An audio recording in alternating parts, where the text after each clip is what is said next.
Ladies and gentlemen, it's your host, Rapstar Boxing. We're just trying to set the link up for the man himself, for the guy who fights for Golden Boy. You know what I mean?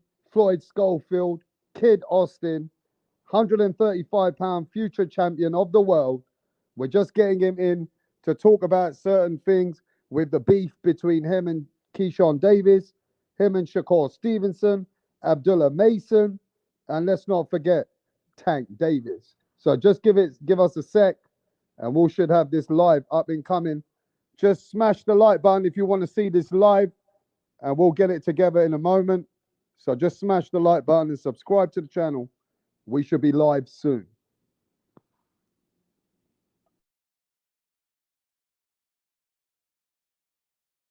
Come on, guys, get in the channel, bro. Otherwise, I'll just shut it down. We got Kid Austin coming himself, the future lightweight champion of the world. If you want this live, let me know. I'll wait a few more minutes. If it don't get kicking, I'm just going to cancel it and we do a normal live that we always do. So let it be known, we're doing this shit right now. Kid Austin in the house. You know, Kid Austin's a tough guy. One of the best young fighters coming up. I like Kid Austin over Keyshawn Davis, bro. I'll be real with you. I like Keyshawn Davis, but I think Kid Austin's got it. Kid Austin is a tough fighter. He's an up and coming fighter. If you don't know, you better get to know. Floyd Schofield. Just give it a sec and we'll be live.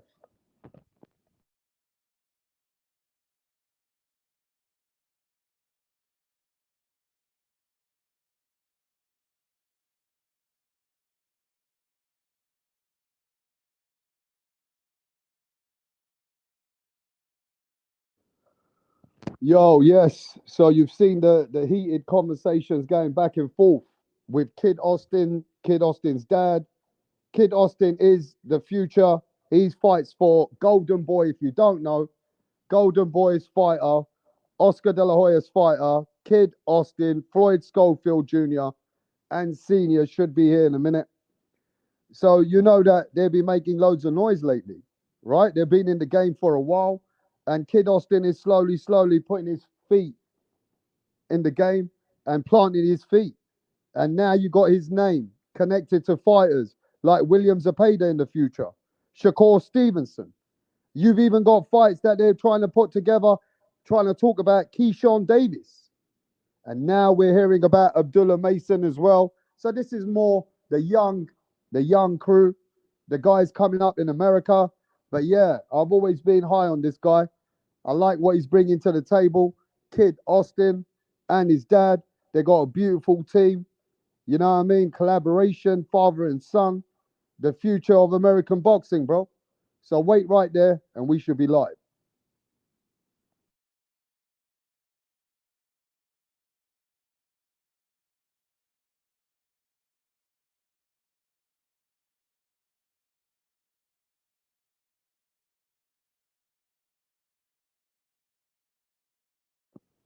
Yo, give us a moment. We're trying to set up the link.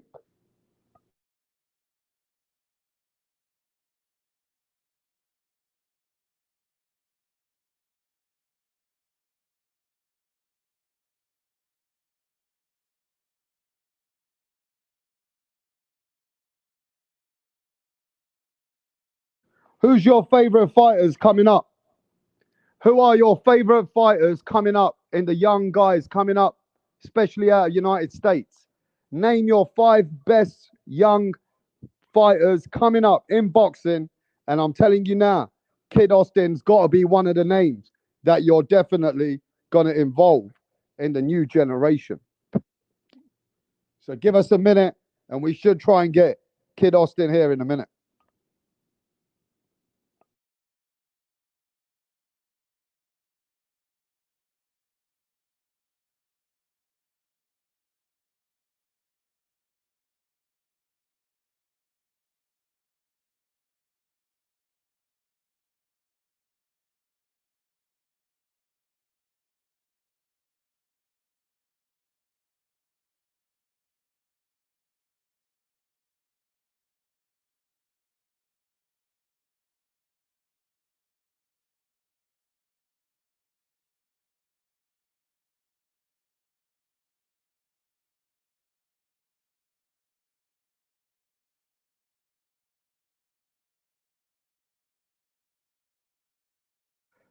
All right, we got Kid Austin in the chat. Hey, Kid, can't you get into the link? I've sent you the link. Let me send the link to Kid Austin. We got Kid Austin in the chat right now. Just give us a second. We're trying to set up the link. The man himself, the future of boxing. You know what I mean? The guy that wants to smoke with everybody. Kid Austin said he wants smoke with everyone. He wants smoke with Tank. He wants smoke with Keyshawn. So let's talk about it. He wants smoke with Shakur Stevenson. So I've sent the link. Kid Austin, if you can get the link from here, see if you can get the link, bro. I'm setting up the link right now. Give me a sec. Let's see if Kid Austin can hit that link. Yo, shout out to Kid Austin. He's in the chat, bro. Give a shout out to Kid Austin, bro. But let's see if we can get his link. I'm setting up the link right now. Give me a sec.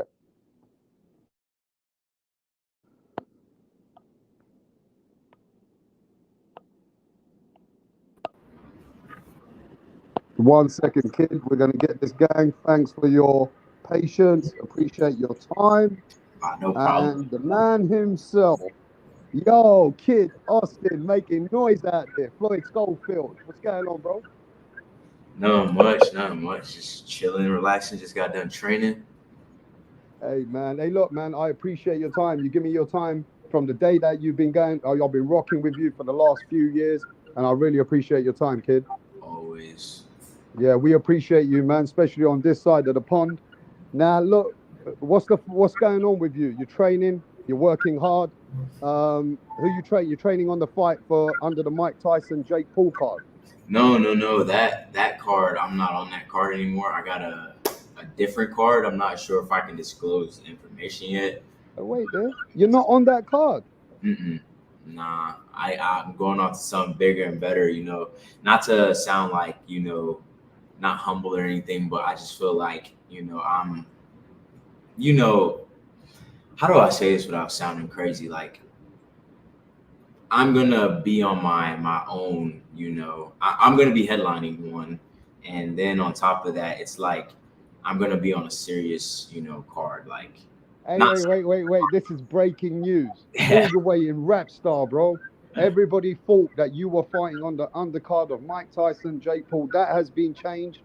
Are we hearing there's a new card, new event, and you be headlining the event? Yeah, I will be set out. I'll be headlining, but I won't say when or where just yet. I'm not fighting on that card because Lucas Body, yes, he did not want to sign the contract, so we won't be. So what? There was a fight offered to Lucas Betty. Yeah, it was on the table. He didn't take it, so we got a different opponent now. He seems like he's ready to fight, so yeah. Okay. So some big news coming in the near future. So when we're looking? Somewhere in November, early November. Okay, early in November we're looking at, right? Yeah. Okay, well at least we got you coming out this year because you like staying active. You want to be in the limelight, and you want to make sure that obviously you're staying working until the big things come. Oh yes, for sure. Okay, well you've been making a lot of news lately, and it isn't really just about yourself. It's about Pops. Your dad's been going out there. I'm sure I'm going to speak to him if he's got a minute soon, but he's been going out there. People have been speaking, and the news has traveled all over internationally that, there's been talks about how you and I don't know if these are true or if it's not. What's going on between these talks between you and Abdullah Mason? Is that something that's really going down, or it's just cap? Is there stuff that Abdullah Mason really wants to face you at this early stage, or what? Okay, y'all know me. I'm not one to be like, all rah rah or like, just talking mess. I kind of like leave that to my dad. But the story behind that is we're in Devin Haney's camp in Vegas. I think he was getting ready for Gamboa at that time. And I think it was a couple days after I sparred Devin. Devin didn't go to the gym to train that day, right? So I sparred Abdullah Mason. But before Abdullah Mason, I sparred like 5-6 rounds with some other dude. I think it was one of Devin Haney's fighters. Then I did 4 rounds with Mason. And the whole thing behind that is just basically like my dad basically told me to pull back on Mason because like I was cracking him. Like he had to get in the ring to find out. He found out. So I guess now he got a little bit of fame and a little bit of fights under his record. Now he feeling like the same thing won't happen. So Mm. I'm just saying, like, if he wants to fight, he's gonna fight. Like he'll send a contract, he'll send an offer. If he wants to send an offer, he'll say something. But when Shakur was talking all that mess, saying that he'll send a contract for Mason, we didn't get no contract. Like I told Mason, I'm like, bro, we could spar, we could do anything. Like it's whatever. But don't be like saying my name if like you really don't want to fight, because I'm actually here to fight. And they know me. His brother knows me also too. Now, what is it that we're seeing that Keyshawn Davis has been getting a bit feisty with you guys? And Keyshawn Davis believes that he really about that smoke, that when he sees you, it's on sight or something about that. He will punch you. I mean, to be honest, that's a lot of talk that a lot of people don't take serious. We understand that people get excited in boxing and they get hyped up, but you know, what is the story between you and Keyshawn? Is it really bad beef, or is it just him trying to make it seem like it's bad beef? Because what is it? He's just trying to make it seem like it's bad beef because like the whole thing came from I was headlining on Golden Boy in like 2022, right? And after I got the knockout, I called Keyshawn out. I called Mark Castro. I don't know who the third one was, but I called all the top prospects out. And I guess he went on this like rant because I don't know, because I called him out and like I'm taking it like, I'm calling out the best. They're saying that these are the top prospects. I'm like, let me get him out the way. So, you know, have like a little showdown between the top prospects. And he got in on his feelings all about it and got into it with my dad and whatnot. So long story short, with Keyshawn, it's no beef with Keyshawn. I just feel like it's competitiveness, but he's trying to take it to a whole nother level and trying to act like he's something he's not when he's talking to my dad. But it's just boxing for me. I mean, once I get my hands on him in the ring, that's when I'll do my talking. So All right, man. We got fans coming in. We got Texas in the house. He said, "I seen you, kid, in San Antonio when you replaced Virgil and Stanionis." Is that what happened? yeah, I think it was July 8th of last year at the AT&T Stadium. Yeah, yeah, yeah. That was the fight. That was a bit of a grueling fight with some injuries, but you come through and you dealt with the guy, right? Oh yeah, that's where I Yeah. got this one right here. So main thing is with you now, you're very laid back, and I know that you're not one of them guys like Keyshawn, or one of them loud guys out there who's always in the camera just trying to call everybody out. But ultimately, we've seen your energy. You want the smoke, and you want the smoke with everybody. But how realistic is it that is going to be your big fight for us? Because you're with Golden Boy, would your big fight be looking at 135 with William Zepeda? Is that the future between you and him? I think so, because William Zepeda, I think if I heard correctly, he was going the WBO route. I'm in the WBA, so I feel like once we collect those belts, Oscar would have us unifier, something like that. So I feel like Zepeda would be my first big fight, with Golden Boy. Like I be telling everybody, I'm young, I got a lot of time, you know, I got stuff to work on. So like whenever the fights present itself, I'm ready either way. If they gave me Keyshawn in a couple weeks, I'm ready to take it. I'm just ready to prove myself to the boxing world, let them know that I'm here. But like I said, yeah, I think William Zepeda will be my first big fight. I mean, to be honest, in your position, you've been in this for quite a few years. When we first met you, you were really up and coming. Now you are, you've been in the game for a while. You're 17-0 with 12 knockouts. You obviously must be sitting back patiently thinking, okay, I'm ready for the big time soon. Do you feel like that? Oh yeah, I feel like I got a lot of time. I could just sit back if I had to. If they just wanted me to wait like a year or two, like I got time. In a year or 2 years, I'll be 24. So I'm not even in my prime yet. So just like if the fights present itself, I'm fine with it. If they don't, I'm fine with it. I just know that one day they'll present itself and I'll be ready for the challenges. Okay, I want to give you some names, yeah? And I don't know if you would like to answer it for me, though. Some fighters, they don't like rating fighters, but not yourself. We already know you put a man of your stature, you probably know that you probably in yourself feel that you're the best out of all of them. Oh But I'm yeah. going to give you some names, and you can probably tell me how you might rate them between themselves. Okay. Keyshawn, Kermel Moulton, I know he's still coming up. Emmanuel Vargas, and Abdullah Mason. If out of those four up and coming guys, how do you rate those four? Like you want me to rank them from 1 to 4? Yeah, from Emmanuel Vargas to Abdullah Mason to Keyshawn Davis to who else did I mention to you? Carmel. And Camille. I feel like I would put Carmel number 1. Wait. Before you put him number 1, what do you know about him? I don't really know a lot, but I've seen him fight. I've seen him spar, and Carmel, he just reminds me like a small version of me. Like he could fight. So I put him number 1 because he got that same attitude. He in there to fight. He not in there to look pretty. So I got here come my pops. So I got Carmel number 1. Number 2, I would probably put Keyshawn. Okay. And then number 3, I'll put Abdullah, and number 4, Vargas, because I'm not big on Vargas. You're not big on Emmanuel Vargas? They're making a big thing about him. Me personally, I don't see why. Okay. I see a lot of his dad in him, but yeah.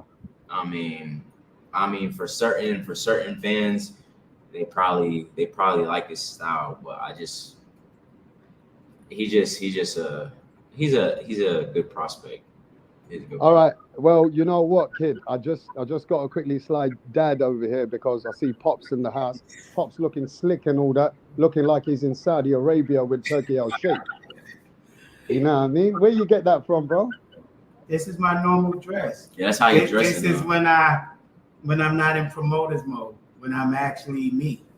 So, well, I don't know what mode you're in lately because you've made international news.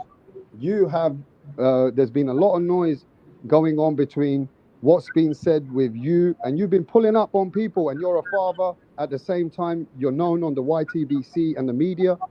And some people say, hey, man, this guy, he needs to lay back, bro. This guy talking too much. He's making me put off of this guy, Floyd Schofield. But hey, in England, they love you guys because they love the energy.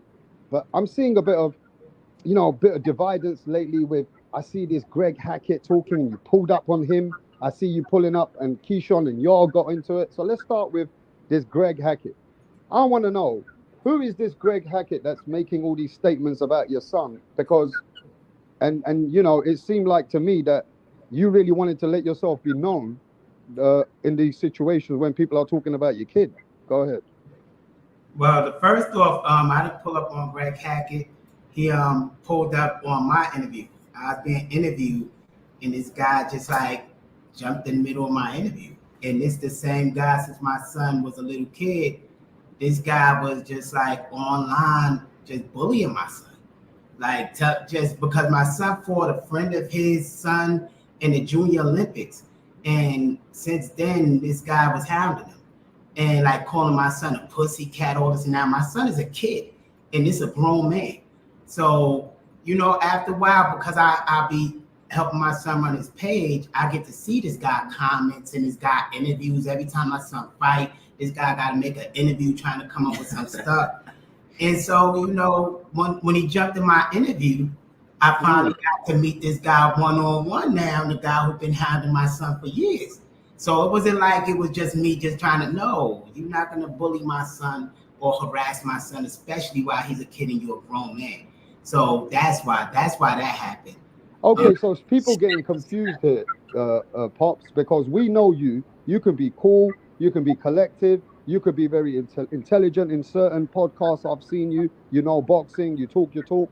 But lately, we've also seen another side of you that I don't want to play, but everybody's seen it, that you'll pull up on people, or, you know, there's been times that if people want to take it somewhere else with you, you have shown that, you know, not shown, but that's probably who you are, that if it's like that, you're ready to rock and roll. And I just feel, is that a promoter or is that a father coming out? Well, all of us got due layers. You know, I'm still developing. I'm going through, you know, therapy. I grew up in the roughest areas, you know. my past life, like my record is out there. I was of another person, and so sometimes that side, if they push the buttons, the right triggers come out. You know, the old me would want to come out because I'm not gonna hide it. It's out there. I done did jail time. I guns out there shooting people. Like when I was younger, that was me. So I'm not the one that got bullied. You know, my father was a boxer. I've been boxing since little. I've been getting in trouble because that's what we knew in the United States. It was no help when you in the projects.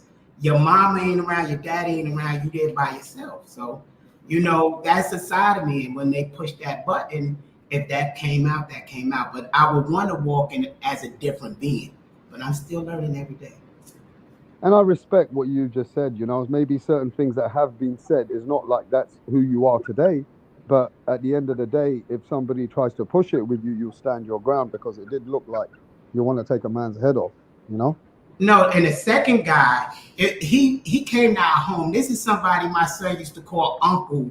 And so, you know, he got up online and just tried to start beef, like just to get clickbait. And it was like, yo, why you keep asking about this gentleman? You already know about this gentleman. And so he just... Yeah, but what happened between these? Because you've been around a few podcasts which have been going in a way where either you've been pulling up on them or the conversation is going somewhere else. Like with this coach Malachi, you told him that you came to our house, you ate with us, but you're acting different on the camera. And then all of a sudden that went a few places that you and him not got into it, but you were giving him your peace of mind.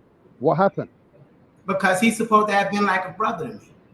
Like, and so I done in the interview told him stop talking about Mason. Mason ain't even ranked in the top 10. Mason ain't even ranked nowhere next to us. We in line to be mandatory to Tank Davis. We held our WBA title for a year and a half. We hold 4 different titles, even a WBC title. So it's like, yo, people who start comparing Mason, but Mason ain't on our level. But they're not checking the facts. They're not seeing how long Floyd held his belts, what Floyd done. And the guy kept nitpicking at that, and I didn't want to discredit Mason because Mason is a good fighter, and he's a great young man, a great kid. We used to promote Mason way before he blew up on our page. So, and we know the gentleman, so we like them. And so I kept telling the gentleman, stop talking about Mason. Let's leave that alone. And he kept trying to nitpick, and that's what pissed me off. Like, yo, stop it. And that's what made me get mad. Because you felt like he wasn't being real about the situation with you, that just trying to just put something out for cameras. Yeah, I know he was being phony because in the interview I asked him, say what you said to us. Because he said Nephew is the greatest fighter, nobody beating him. This, I'm co-signing y'all, all this other stuff. So that's why I kept saying, well, say what you said to us. At least say what you said. And he was being phony, and I don't like phony people. If you're gonna be phony, don't be next to me. Just be honest, because you're a man. It's no reason to lie. So that was it. And that pissed me off because I took time out of my day for him. I changed the whole schedule because that's like my brother. And he did something like that. So it's like he sold his soul just for clickbait. Well, you know, I think in boxing, you'll see a lot of people are not your friends. There's a lot of people in this sport that I've learned that are there for the moment. I guess that's what's going to build up with you guys. What do you think? Yeah, that's why I stay to myself. I just stay home, box, relax, because at the end of the day, all you got is family. Sometimes you find some good friends here and there, but that's rare. Yeah, now I want to just say this, though. Now, it seems like a lot of people going on Twitter, a lot of social media. Now, people are they're calling Kid Austin's name. But your dad has really reached out to everyone, regardless of what's going on. I know that some of it's promoting, some of it's a dad, but you even got Tank Davis's attention. Tank trying to say that he don't even know who you are. Now, I want to know, I've heard that have you not sparred Tank? Or not even sparred, but been around the same gym, from what I read. No, I haven't sparred with him, but I've been in the gym. So, like, we've been in 3 camps with Tank. Him saying that was a lot. Like, bro, does he not know who you are? I mean, does he know who you are? Trying to say that he don't know who you are? Listen, Tank needs to stop. We got video of him holding Tank feet where they working out next to each other. Yeah. Like face to face. So we also had a video we running in Mount Charleston. Yeah, it's like, no, I told everybody, but people, they don't want to hear me because people sometimes can't face reality. I've been saying for 2 years, Tank is scared of Floyd. Tank would never get in the ring with Floyd. Tank sat there and watched Floyd fight. Floyd sat there and watched Tank fight. Floyd know Tank vulnerabilities. So Tank has said out of his own mouth, and his own coach said it. Tank said, I would never fight that kid. And his coach said, oh, Tank is vacating the belt and he's retiring, but we're not running from Schofield. That was out of their own coach mouth. But people want to look at me and say, he capping. But for 2 years, I said, Tank is going to run from us. Devin going to run from us. Everybody Floyd shared the sparring with, in the ring with, and camps with, I've been told y'all they're going to run from him because they developed him. Since 17, he was sparring champions. Like Devin was already a champion when he was 17 in Buckle Devin. And Devin broke his hand trying to get out of that ring away from him. When he sparred Robin Easter Jr. getting ready for his fight. Adrian Broner and Adrian Broner camps.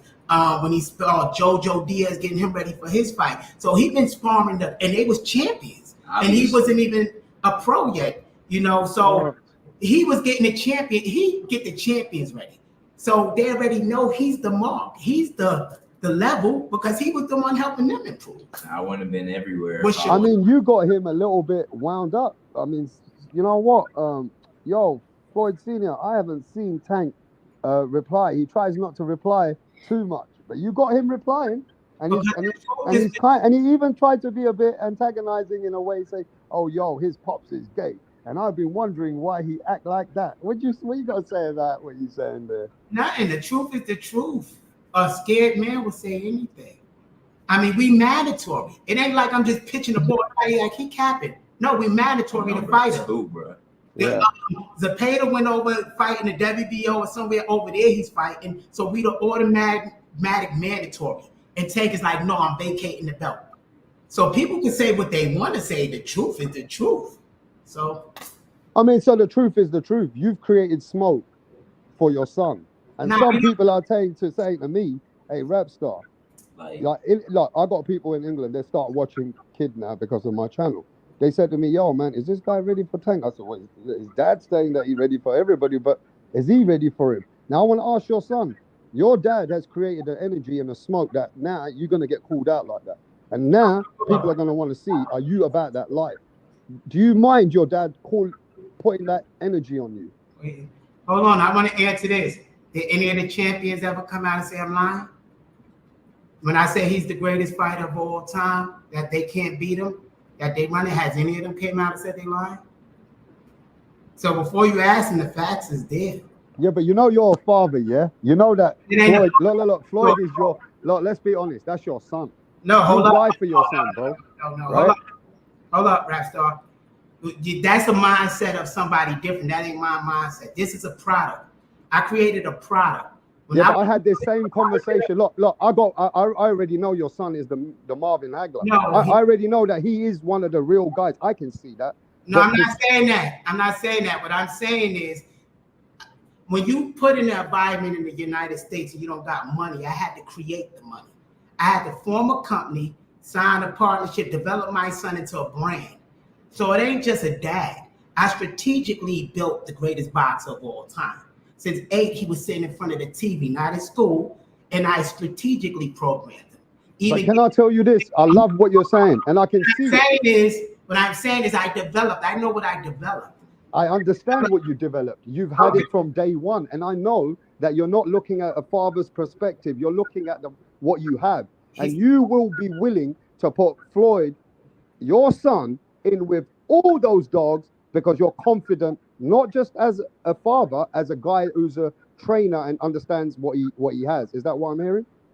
No, that's not what you're hearing. What you're hearing is I strategically developed the greatest boxer of all time. Okay. Even when I had to get him hypnotized for over a year, even the professionals I brought in to develop this product. So I understand that. So my mindset, when I'm not looking from a father wouldn't have went through the steps. I looked at something different. So I'm looking more from a God standpoint. I manifested everything we see now. And I understand you manifested. So what I'm saying to you is none of those fighters would get in the ring with him that you would name because he been in the ring with them or around them. They know the storm that's coming. So you got to think bigger. Think more like when Ali challenged Liston. And everybody was scared. Liston, Ali gonna get knocked out. And Ali was like, nah, I'm the greatest. So it's history is repeating. So either y'all just embrace the greatness or y'all try to make logic of something that y'all never seen in your life. No, look, one thing I can say as a boxing pundit and a boxing analyst, your son is very durable, very strong for his division. You can see he's got power that people don't want to be around. That's one of his assets. He also is a fighter that can not just dish it out to you, his output and his strength, he can take it. That's what also makes your son dangerous. He can actually take it as well. So he's somebody who's got all-round durability. But you got to appreciate, from my point of view and every fan who's watching you today, we had Bill Haney over here 3 years ago in the same spot that you're at, about 3.5 years ago. And he said to me, I have the best fighter in the world and nobody can touch this guy. Right, that's my product. We had Teofimo Lopez Sr. told me out of his own mouth, my son is a special specimen. There's a 1 in a million fighter and I have that guy. So can you please tell the fans, why should they see something different here today when we've been told by the fathers before? That's a great question, but I'm not here to debate the fans. So what I say is, didn't Bill raise one of the greatest? Devin did. We told you back then. What? Listen, we told you back then Devin didn't have a chin. Remember when we met you 3-4 years ago when you were saying he was great, and we was telling you, nah, Floyd, he don't got a chin like that. So we didn't lie to you then, so we're not lying to you now, right? Okay. So moving forward, he still made that boy into a millionaire. And great. He still made him a millionaire and undisputed. I'm not really saying he's great, but his dad is great. His dad, what he built the resource. Yes. So then Teofimo dad made his son undisputed champion. Multi-millionaire. Generational wealth. Yes. So those are great men. And what they did, they manifested from their mind when these kids didn't even know what they wanted to be, and they guided them. So these are gods that's raising other gods. So that's the way I see them. But I can't explain to the fans what they want me to explain. I already said that y'all witnessing the greatest boxer of all time. You gotta watch. Like you eliminated his IQ. He's smarter than all of them. He sparred Shakur. Shakur barely touched him. And Shakur even said that. That's why Shakur ran. So y'all say Shakur's this top notch, but Shakur couldn't do nothing with him. So it's like y'all are witnessing greatness. Just buckle in and watch. Yeah, but we haven't seen Shakur and Kid Austin in working together. We haven't seen it. Y'all don't have to. Just ask Shakur. Did he come out and say I'm lying? So you don't have to see it for it to be the truth. So all I'm saying is just buckle in and enjoy the journey. I mean, Shakur said last time to us that he got Abdullah Mason for your son. Let's see if you get through. He also said Zepeda. I gave y'all the receipts. If you tuning in as a fan of ours, you've seen the receipts. When he first said, if you fight Zepeda, and we said, okay. Then he split up and said, no, and fight Mason. So we said, we got to fight two people just to fight you? Get out of here. You're right about one thing. Let me just stop you here. Punch Drunk Boxing said a good thing. This is something what I like in Kid. When I saw Kid fight as a young kid, he's got man strength. That's what Punch is saying right now, and it makes sense. Kid Austin's got real man strength, and he's only getting better, right? But these Shakur Stevensons and these other fighters like Abdullah Mason and certain fighters from Shakur's camp have told me what Shakur has got. He's got skills. He's got skills where Kid Austin could never punch him like that. He's got skills that Kid Austin won't get his footwork in place to catch a Shakur Stevenson. So what do you got to say about people who are so gifted? Nothing. It's right online. Shakur, they asked him about Kid. He said Kid is difficult and challenging to fight. He's awkward. So Shakur said it out his own mouth. We don't got to defend that. It's years of research out there. What happened between him and Shakur, and him and Devin, him and JoJo, him and all of them. So I don't have to defend that. They just do the research. Just wait and see. Like, all of it. I mean, the only thing I got in your favor, I haven't seen anybody come to my platform or any boxing media to say, oh, Kid Austin got dropped or Kid Austin is weak over here. Yo, rap star Floyd Schofield, he got dealt with by this guy. I haven't heard none of them stories. Floyd got dropped before. Huh? Floyd got over 300 amateur fights. You think he never got dropped before? Yeah, everybody get dropped, but I haven't heard weaknesses. I haven't heard fighters trying to tell me, well, you know, your son is not good at this or good at that. Oh, yeah. I mean, realistically, I get called to each camp. Like, I won't be getting called to these champions camp if I was trash. But no, we had bad days too. Everybody had a bad day. In boxing, we're not the type of boxers that count losses because we into the great ones he grew up looking at. Like, that's why I say you missed his IQ, Sugar Ray Robinson and Willie Peps. He's an old school fighter. So his mentality is different. So some of them guys just had bad days. They got their losses, but they don't have heart. This generation of fighters don't have heart. And that's the problem. I'm from a generation where you in there trying to break the person's face. That's your goal, to hurt the guy in there. So they in there boxing, love tapping, they get out the ring, it's not a black eye. So it's a different mentality. So people just gotta watch because they used to seeing love taps. People get out without a bloody nose, but they go 12 rounds. How is that possible in a fight? So I mean, you ain't fighting. Now, you said something the other one time to me in my channel a long time ago. You said that the difference is your son. Some of these fighters, they look good, but they're not in it to die for it. Like, they won't, if their face gets broke or their jaw gets broke or their nose gets smashed, then you're going to see how these guys are going to act. You said that your son's an old like, you know, throwback fighter. It's about fighting. It's about getting hurt. And when a man has a limit to him, is that something that you still believe, that some of these guys, they're not willing to give it to like Keyshawn? Not, what are you trying to say? Keyshawn is not like like your son. If he gets hurt, he's not going to go through it. You believe your son can go through it all? Didn't y'all see him get cut? Yeah, he got cut bad. What happened? He went right back in the fight, and even the one over here got cut in the first round. He still pitched a shutout. So y'all already seen. Y'all know he ain't stopping. He ain't care about no cut. I love it. That'd be my favorite part. I'd be like, man, let's go now. That'd be my favorite we part. developed for this. We know broken jaws come work. Keyshawn not built like that. He's a mama's boy. Sure, when I got when I injured my rib, I did like 6 rounds after that. What? Yeah. So where'd you get this tolerance out of your body, out of your mind? This is very deep now. I know your dad's took you somewhere. See, now we're going somewhere that you don't get asked probably in the channels, because where your dad has been with you, only he knows. Yeah. And I know you guys have been deep somewhere, not just as athletes, somewhere within yourselves spiritually. How do you take that kind of tolerance of pain? I want to know, how do you feel? How does it work? All right, now that might scare some of your viewers. No, talk. Let's talk. I'm finna tell him when he's in that ring, it ain't his spirit in there. It's that simple, but most people, they don't. If you get into voodoo and other stuff like that, and like Daniel Dubois' dad is in voodoo. Daniel Dubois' dad is in juju stuff. Nah, it ain't juju stuff. It's real spiritualism. Yeah, he's in spiritual stuff. I don't know what he's into. He got hypnotized. Floyd got hypnotized for like a year. So when he go in that ring, he's not in there. It's a different spirit in there. That's like Nigel Benn. He got hypnotized when he was going in the ring. You got to do that. That's because it's mental. It's 90% mental. And you going in there to beat somebody's brains in. The average human got compassion. So they're gonna, to be able to be that monster, you gotta do that mental work. And some people not strong enough to meditate to get there.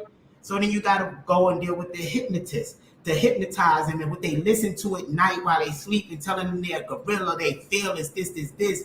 So it's built. It took 17 years to build this. About 17, 18 years to build this. Yeah, but Floyd, let me ask your son though, what goes through your mind when, let's say you go through something, whether it's behind the scenes or in a fight, how does your mind process? Is it something like, is there certain things the way you got to think? Is it a remedy to it?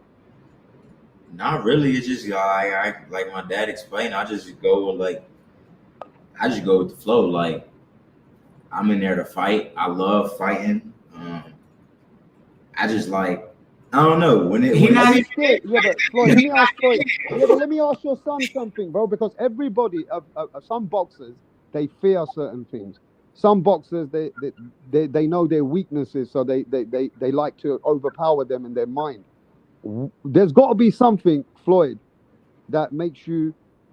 Is there any nervous something, anything that makes you feel? Is there anything you're scared of that makes you better? if somebody threw a cockroach on me in the rain, probably, but like, besides that, like, it's nothing to be nervous of. How I look at it, like, either you could die in the ring, or you could just get knocked out. And either way, you ain't gonna know what the hell it is. Yeah, right? Like, you go in there, you Okay, don't. now he said something, yeah. You said something that I got a friend who was an athlete, and years ago he used to fight for the British under-21 when he was in school with me. And one time he went for this fight, and he told me before he went, they said, "Yo, Rat, you know what I'm thinking?" I said, "What you thinking?" He goes, "My mum's gonna die, my sister's gonna die, or my kids are gonna die if I don't beat this guy." I goes, "What the fuck are you thinking?" He goes, "My brain just needs to do this." And it made him win. I mean, some people think some crazy shit, whatever helps them mentally, right? And you said that your dad said that you're hypnotized. You're not sitting in there having feelings or emotions. How does that work? This hypnotized. No, that's when he was a kid. He was hypnotized, and we programmed his mind. When he walking into that ring, the darkness within his mind darkened. Now his spirit that you would call Kid Austin, what Floyd Schofield, not in there. It's a warrior spirit in there. It's a spirit of war, of darkness. When he get in that ring, like Tyson said, he's a god, and so he's not feeling nothing, none of that pain. And like I remember after one of those fights, was it Oscar that came up to you and something, and they asked him, and he like, "Yo, I thought it was the third round. I didn't know it was the first round because he's not in there." That's a good way to explain that. I wouldn't have been able to explain that. But it took like about a year of him going to sleep with this programming, and then 3 times a week going to be hypnotized by a therapist and going over not being scared in that ring, because he had a problem in the amateurs where he would get nervous. He would be beating these kids and just stop, and got nervous and scared after a while for some reason, and that's why I had to start it, and it worked. I mean, what else could I say? It worked. Yeah, but this is more like, if you say to me, okay, how did this combination works with Floyd Senior and Junior? You bring this journey between you and your son from when he was a young kid, and then you built him into this guy that you're trying to take him to the next level. Because if you ask me, we appreciate your time, and I hope things don't change. But I believe in the next 18 months, if things go the way that your dad has had this journey written for you, bro, I just don't know if you're even going to have the time for us, and I hope you do, because I don't think you're going to change with the money that comes to you. But I do believe you're different that way, that you be real with the people that be real with you. But just to know you're that far, just that little, you're just like 10% away. You've done everything asked of you. You've just got a small journey to go to make generational wealth, maybe great grandchildren or even children that you don't even have. Something that your dad maybe has had a dream for you. How's this patient going on between you guys in the house? Because you guys are not far off from hitting big time boxing now. We just chilling. When time come. When it comes, it ain't. But like I said, money never gonna change me, because that ain't how my dad raised me. I always stay true to the ones that stay true to me. So money is just something that I can invest in and give my kids a better. So even when you're a multi-millionaire, you're still gonna remember Rapstar and his little fan base all the way over here, yeah? Of course. Who said we're not a multi-millionaire now? Okay. No, I was just wondering, like, what's the problem? Money can't change nobody if you already got it. Yeah. So we got beautiful penthouse. But what is the journey? What is the dream, man? I mean, you must have a dream as a dad for your son now, where you guys are leveled, and he must have a dream for himself, or is the dream both together to where we got to be? What's your dream? My dream, I ain't even gonna lie to you. What is my dream, man? I'll go first if you. Yeah, you go first. My dream is a parent just to watch his son about his dreams, and to make sure that my grandkids don't ever have to go through what I went through. and my great grandkids, that nobody ever have to work for anybody. And they straight. I believe that's what a father's supposed to do. Make sure the next generations is comfortable. So that's my goal. And since 2 years old, he was talking about I'm the greatest boxer. So I followed this journey with him. And we here. No, that's pretty decent. You still gotta say yours though. My Yeah, dream, I mean, what's your dream? just to accomplish everything I can in boxing, and just sit back, relax, and all, and just Not undisputed no more. of course I said after I finish everything that I want to accomplish. You gotta tell them what you want to accomplish. Nah, of course undisputed, but like that's for me. Y'all see when it plays out. But just to just sit back and know that all of this I didn't do it all for nothing. I could actually sit back and actually just relax, never have to worry about anything. Yeah. I mean, that seems like the same dream as your dad, though, for you. And it just seems to me either he's living his dream through you and you're living your dream through him, or vice versa. Or it's like there's an energy here that I'm feeling that what your dad's happy with, you're happy with, because ultimately it's not just about money, it's being in a good place. Your dad would not want you to be the next Tank Davis, bro. Even though Tank's in the biggest name, it wouldn't be nice to see you slapping women, getting out in bars, or not being in the right place. I think that's something. Is that important for you? Knowing that Kid Austin can have the money, he can have the fame, he can have the world, but he's not somebody who will be doing wrong things with. Well, yeah, what's important is him learning to be a great spirit and understand that everybody is connected, all of us. We all part of the God conscious mind. And once we learn to become one, then maybe peace will be on this earth. So I'm hoping he learned that and learn what to do with his money. Like yearly, we try to help the Salvation Army take care of women and children in the shelter and the children's hospital. So I hope he just continue on that journey to help people. Don't get money and think that's what it's about, because that you can't take it with you. You get it so that you can help those in need. So I hope he can. I always will. You know what I see though, and I don't know, maybe I've been through a lot of ups and downs in my life, and I have my own sons, and now I want to see something for my son which is way better than I had in my own life. And I think for my journey is that if my son can reach a place that finds peace and has a good journey, that's not, we had a lot of mix-ups and things that can disturb a mind when you're younger. When you're going in jail, you're coming out. Those are things we don't want for our kids. And I feel you as a father, you got to be proud, man. I know you do this rah-rah thing, but you got to be proud. I know your son's next to you, but are you proud? Is it finished? Are you really proud, or is there more to come? Is it more he has to do?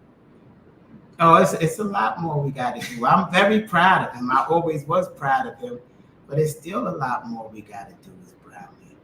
I mean, you look around, look at the communities. There's so much more we got to do. So the journey just beginning, and we got to do it correctly. You have to do it correctly as celebrities or as people, as men trying to help others. As Brownlee, we got to do it correctly. So. I can see the day coming soon, though. I've followed the journey now, thanks to my brother Punch Drunk Boxing many years ago that introduced me to you guys when I saw you guys on his channel. From there, I've been following you, and I can feel that fight's coming soon. The world is going to watch. This kid who don't really give it rah, rah, rah, is coming. We're going to see. Because as much as you tell us, there ain't a man who can beat this boy. As much as you tell us, his greatness, this is greatness in front of what we're going to watch in our eyes. That greatness time is going to come that we're going to be watching. Mm-hmm. And I just hope the days are going to come. And you got to appreciate this. Nothing's given easy. That greatness time will come on when it comes. It could be a tough time, and it's a time that's to prove yourself. It's going to be tough if you manifest it. If you put that in the universe, it ain't tough for us. So we don't put that in our mind and in our universe. Remember, you manifest whatever you believe, and that ain't our reality. So, I never said that he wouldn't lose. Of course, we wouldn't like him losing, but all the greats have a lose. I mean, they lose and they learn, and that's how they gain experience. We're not in that phase where a loss matter.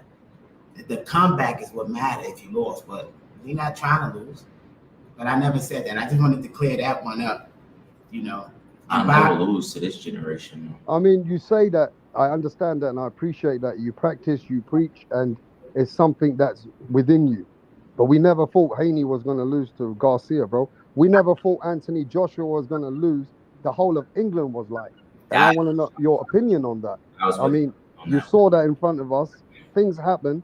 I understand that's not any man don't ever want to lose, and I get that. But is that something that does come across your mind, though, Junior? Not at all. I mean, of course, like, you got to go into the ring like, yo, whoever you fighting, like, this guy can take everything away from you, because it can happen. Like you said, look at Devin, look at Anthony Joshua. But it's all in the preparation, the mental, you know, the hard work. I mean, you could fight. I mean, just give an example. Like, if we was to bring Sugar Ray Robinson back from the dead, you got, like, if I'm in the right preparation, I got the right mentality, you know, I got the right skill set, you know, you can go in there and beat him. I mean, it's just, if someone loses, it's very rare that the person lost just because of a lucky shot. They usually lost because they didn't do something right in that preparation, whether that was working out the neck, you know, dropping your hands, the mental work. It was something that they did to lose that fight. So I don't look like going to a fight thinking, oh, I'm gonna lose, but I do go into that ring like he has a chance if I slip up and give him that chance. But yeah. I mean, to your dad might not admit it, but who is your son's toughest opponent in your eyes as analyzing a man who knows boxing? None of them. They're only tough if you. Why? Yeah, you say that, Lolo, you say that, and this is what's antagonizing certain fans. I don't You care. are antagonizing the boxing world when you say that, though. I seen him sparring champions, current champions at that moment. What do you want me to say, brother? I got a good way to break it down right here. Yeah, what do you want me to say? I got a good way to break it down right here. So, Rapstar, I'm gonna say you were the fighter, right? Yeah. Okay. So I'm gonna put you in my shoes. You know, you're where I'm at and whatnot. You wouldn't feel like any of these fighters could beat you, would you? No, I understand that. I get what you're saying, yeah. But you're talking about Tank Davis. Regardless, he hits heavy, bro. And Tank Davis is a fighter that people know if he catches you, he can fuck you up. And regardless of who it is, and if you hurt him, you might fuck him up. But when your dad says, man, ain't nobody fucking with you, it makes fans think.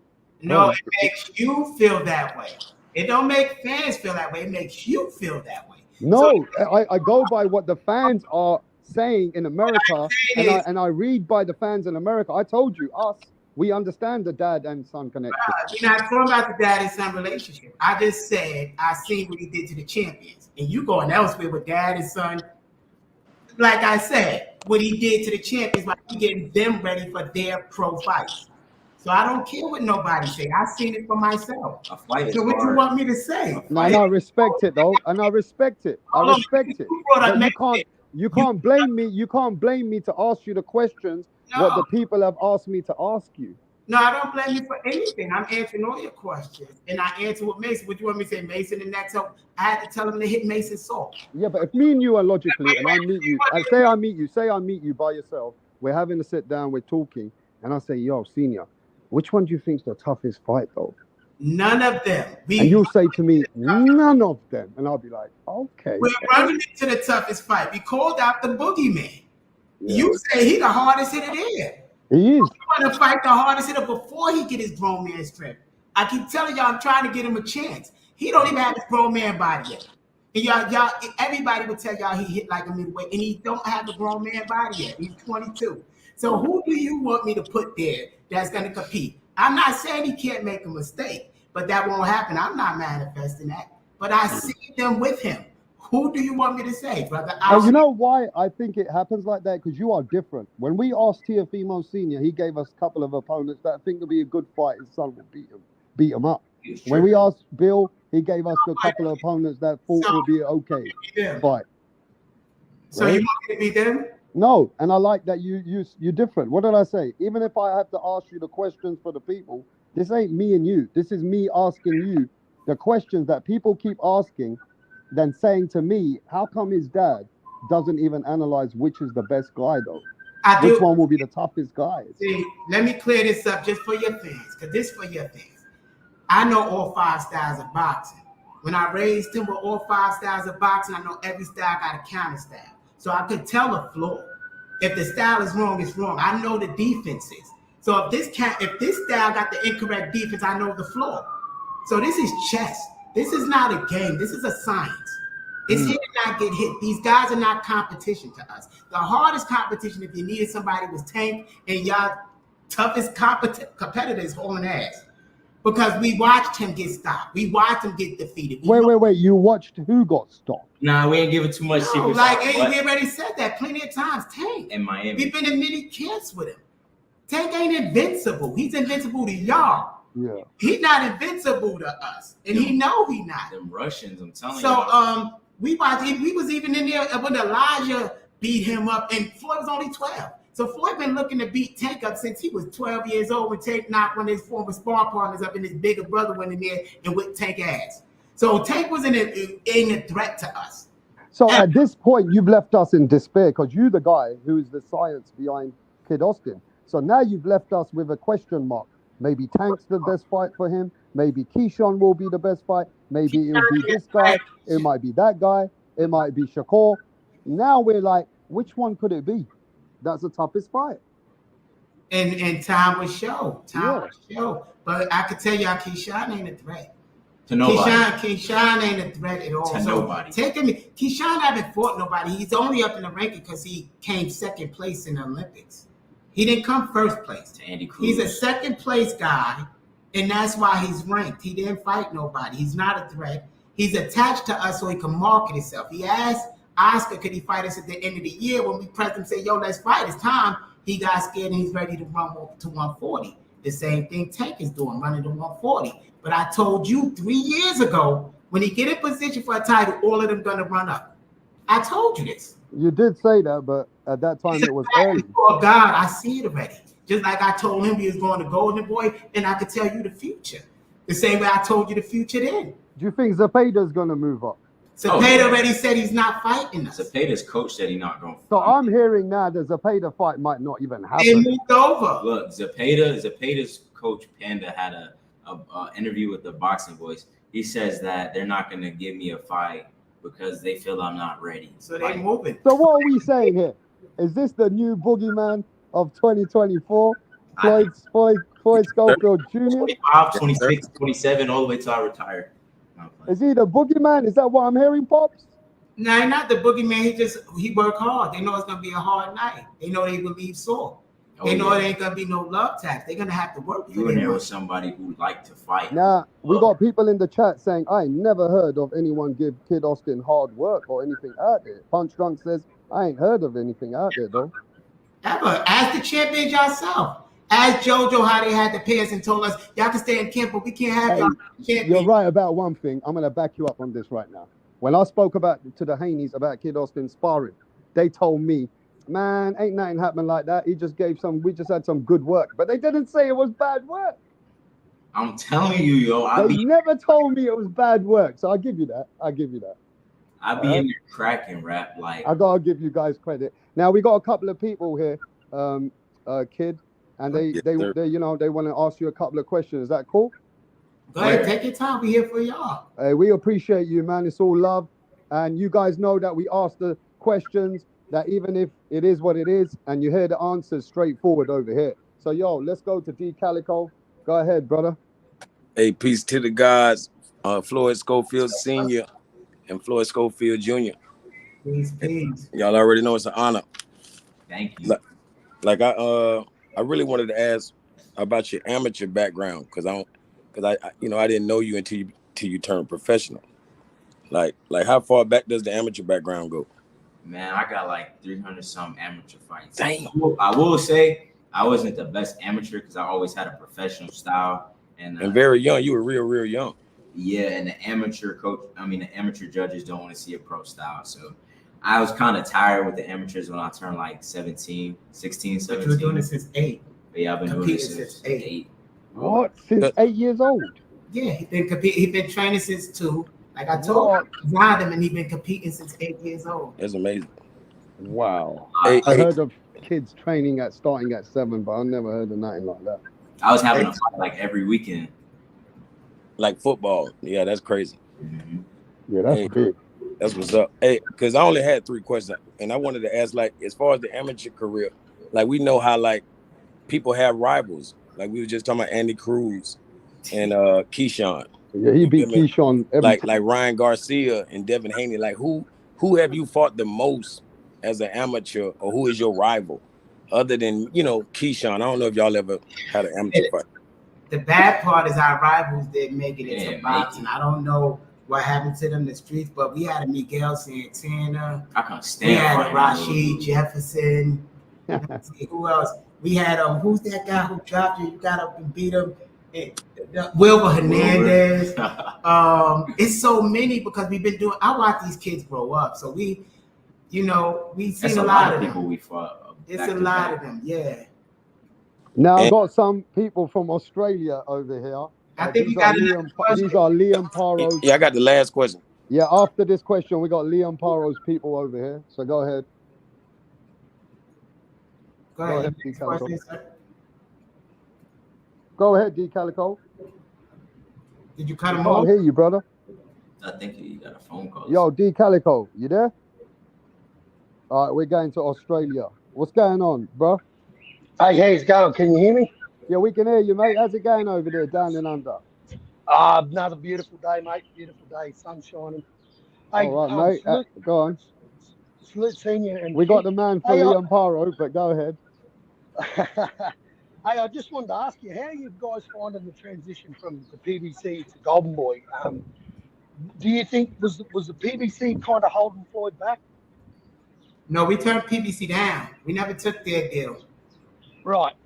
Yeah, we did it independent. We did it our own, started putting on our own shows and selling out arenas ourselves under his company. And then Oscar found us, or we found each other, and Oscar asked us, could we do a joint venture? We was already doing shows ourselves. Righto. They didn't want to act that way. Yeah. So Yeah. are you finding Golden Boy? I noticed, kid, you got your first show. Pretty much as soon as you signed with Golden Boy, you got your own show. How have you found the transition with Golden Boy? It's amazing. I really like Golden Boy. I hear they get a lot of, bad hate and whatnot. But as far as we've been with Golden Boy, everything has been a smooth sailing. It's perfect. Yeah.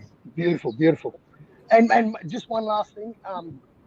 Who I know you can't give away names or anything, but are you all about belts? Is that what are you going to be a guy that chases, greatness and not just start cherry picking? I know you're only in starting your career, but are you a guy that chases legacy, or are you a guy that you're just in it for the money? Like, I know the money's a big thing, but are you a legacy fighter? I'm a legacy fighter because the money comes with the legacy. So if you're chasing the legacy, the money's always going to follow behind it. And you can get all the money in the world, but if you didn't leave a legacy in the sport, you practically did it for nothing. Exactly. Tank's grandkids are going to be disappointed in their grandfather. Don't ever fall into that trap. Okay. That's all I got. All right. Well, I want to nice ask a couple of questions before this other guy comes in. We saw something going on Mill City Boxing between you and Keyshawn Davis. I'm talking to Senior, and Keyshawn Davis was like, "Man, it was going back and forth." And you said to him something about, "You're not about that life. Stop saying you're gonna do this and do that." It was a bit funny. But did you feel a bias towards the show, like they were trying to quiet you down and let him speak, or did you feel like it was what it was? No, they asked me to come on an interview, and they anytime on Mill City, I learned he's an instigator. So he threw Keyshawn on my thing. Keyshawn wasn't scheduled to be on there with me. They just threw him on, and Keyshawn already last interview talked about he punched me in my face when he see me. Well, what's that about? Listen, but the thing to me is I'm an elder. I watched you grow up. You ain't punching me in my face. So it was like that. Like, it was an elder chastising a kid that I sat by his mother. we ate together. It ain't like somebody that's a stranger. I know these people. So it's like, yo, you ain't gonna come to me like I'm not an elder, and you know to have respect for me. So that's what that was, more of a checking like that, of an elder And checking. he acted like he didn't see us at the Lomachenko Devin fight. Yeah, we seen him, and he was running everywhere. We just let our guys let him go, leave him alone, because he's not a threat. It's not like that. It ain't beef. He's just trying to market himself on Top Rank. That's all that is. Okay. Now I want to know from your son, who are your? I mean, I don't know how you rate fighters, but who you think are the top 3 pound for pound in the world today? Pound for pound in the world. Who do you think is right now? Nah, they deserve their flowers. These are the top guys. You gotta throw Terrence Crawford number 1. I ain't the biggest Crawford fan, but you gotta throw him number 1. Really? Yes. Number 2. I want to hear this one. Number 2. Pound for pound? Yeah, the top OG all around. Picking. They fight in everybody that come up in their division. They're not picking number 20 if they number 1. I would say if Golovkin was in it, but Golovkin ain't in the sport. He ain't no more. He don't know what he's doing anymore. And he was one of the pound for pounds in years ago. I go Usyk. I go. You know, talk about Golovkin. Let's stop there. You remind me a little bit of Golovkin, you know. Oh, I see why. I tell you why. Because Really? Golovkin, Golovkin's ready to take your jaw out. And Golovkin was he's dominating fighter. You're a little bit like Golovkin. I see why you like him. Go ahead. Who's your pound for pound? I got Usyk number 2, and for number 3, number 3 is hard. I would have said Canelo, but I'm waiting to see Canelo fight Benavidez. If Canelo fought Benavidez and beat him, I would put Canelo. But pound for pound, that means you have to do something in the sport. A lot of fighters nowadays, they really do a lot. Like Terrence Crawford, he won undisputed 2 times. He's on his way to 3. So they have to do something. I feel like a lot of fighters didn't do them. But if I had to throw a fighter in there, just to throw him in there, I would too. I am reaching, but I would put Canelo. I'll put Canelo. Because at the end of the day, Canelo's been in it so long. His body of work. His body of work. Yeah, he's accomplished so much, and he's fought fighters like as Mayweather, Lara, Caleb Plant, Berlanga. Those aren't pushovers. So I gotta say Canelo. So you gotta be top. What state are you from anyway? Where are you from? Where we live? Yeah. Where do you represent in America? What state? Texas. Yeah. Okay. So I knew it was that. I just wanted to make sure, because since Errol Spence is now on the downfall that we're seeing, who is the next man for Texas? The Charlos, they're losing their height. And we got Virgil Ortiz that didn't look the best last time. So right now, who is going to be the man for Texas? Have you guys ever thought that you guys are going to be the next guy representing Texas? Or is it like that? Nah, because we're going to be the next guy representing the world. I know, but who's taking over the Cowboys now? I mean, is that something where you guys are thinking about as your state? Because you got a massive state. Yeah. We always know he's Kid Austin. Austin is the capital of Texas. Austin, San Antonio. But don't you get love from there? Like Errol yet? Or you guys are not getting love from there yet, like Errol and that? Who? You guys, you're not recognized like the way that those guys have been representing Texas. I think you missed the part where we said we were throwing our own shows and selling out our own arena. So, when they found us, we were throwing our own shows, selling out our own arena. So, I believe we got to be known to sell out our own arenas, doing it independently. Yeah, I got a lot of love in Texas. Yeah, that's what I'm saying. I mean, we saw that connection in Texas with the Charlos, and when we've seen Errol Spence. Otherwise, we didn't know. But now we're seeing it's Kid Austin is there that something where Texas looks like they do it big? So is there any collaborations or is there any sponsors that you guys are working with or not at the moment? Yeah, Ford is a sponsor, Ford Motors. Oh, talk to us about that, bro. He's in Ford commercials and stuff like that. Like, he do more than boxing. He do movies. He been in commercials for multiple years with Ford Motors. He's a model for them, and he got a lot of outside endorsement deals. We got a lot of companies we deal with. So, Okay. So there's things going on behind the scenes that different things that you don't speak about, but you do. Like if you look at his outfit, his outfit is filled with sponsors. So we got a lot of corporate sponsors that pay a lot of money, to be part of the team, to pay for his camps and stuff like that. Yeah, I hear you. Now, my last few questions. I know we got somebody else here. Is that you back again, D Calico? Yes, sir. Go ahead, brother. I ain't gonna lie, like my third question, they already kind of answered it because I was like, I know he's Floyd Schofield Jr. I always wondered, why we call him Kid Austin, but yeah, that's pretty fly. You know what I'm saying? That you rep the city that hard. You feel me? Yeah. I'm the third, by the way. But that's What what's you happening. mean? What was granddad? Third generation. Everybody called me Junior. I mean, I'm my dad's Junior, but everybody, I'm the third. That's what's happening. Hey, Okay. but I just wanted to add real quick, as far as Yeah. Texas go, like Master P, every album he ever came out went platinum in Texas alone. You feel me? NBA YoungBoy wouldn't be nothing without Texas. You feel me? And Texas, that's, I think, what I'm trying to say is that I can see him being the next big star because Easy. Texas do it just big. because of Texas. Yeah, that's what I was thinking. You know what I mean? Yes, it's international. Yes, it's America worldwide. But whoever come out of Texas, sometimes they do it big out there. Yeah, Yeah, but I the mean- only difference is London is really behind us. Like he got a huge following in London, stat wise. Yeah, people know you guys for Exactly. sure. And the fact we on the zone, we could fight across the lake too, between Golden Boy and his So have home. you ever thinking, is there a future that you're ever sitting there together and saying you would like to fight in Wembley Arena or in England some point? Yeah, I want to fight the top 135 guy there. Who do y'all got? I mean, right now we got 140 pounders. Are you guys looking to come up to 140 at any stage, or how many weight divisions you think your son can deal with? We're going to get all the belts at 135. Then we're going to Yeah. go to 140 and get all the belts. Then we're going to go to 147 and get all the belts. We're going to So hold your son can go up to 147 in your eyes, and you got that in your mind for him. I'm pretty I big, watch bro. him knock out people 170 pounds. I'm pretty big for my Like, yeah, What height are you? you don't have to. 5'10". Right. You don't. Yeah, actually, you know what? Kid don't look like he's more than 5'7" or 5'8". That's crazy you said that. I don't like that. I'll be honest with you though. Mm-hmm.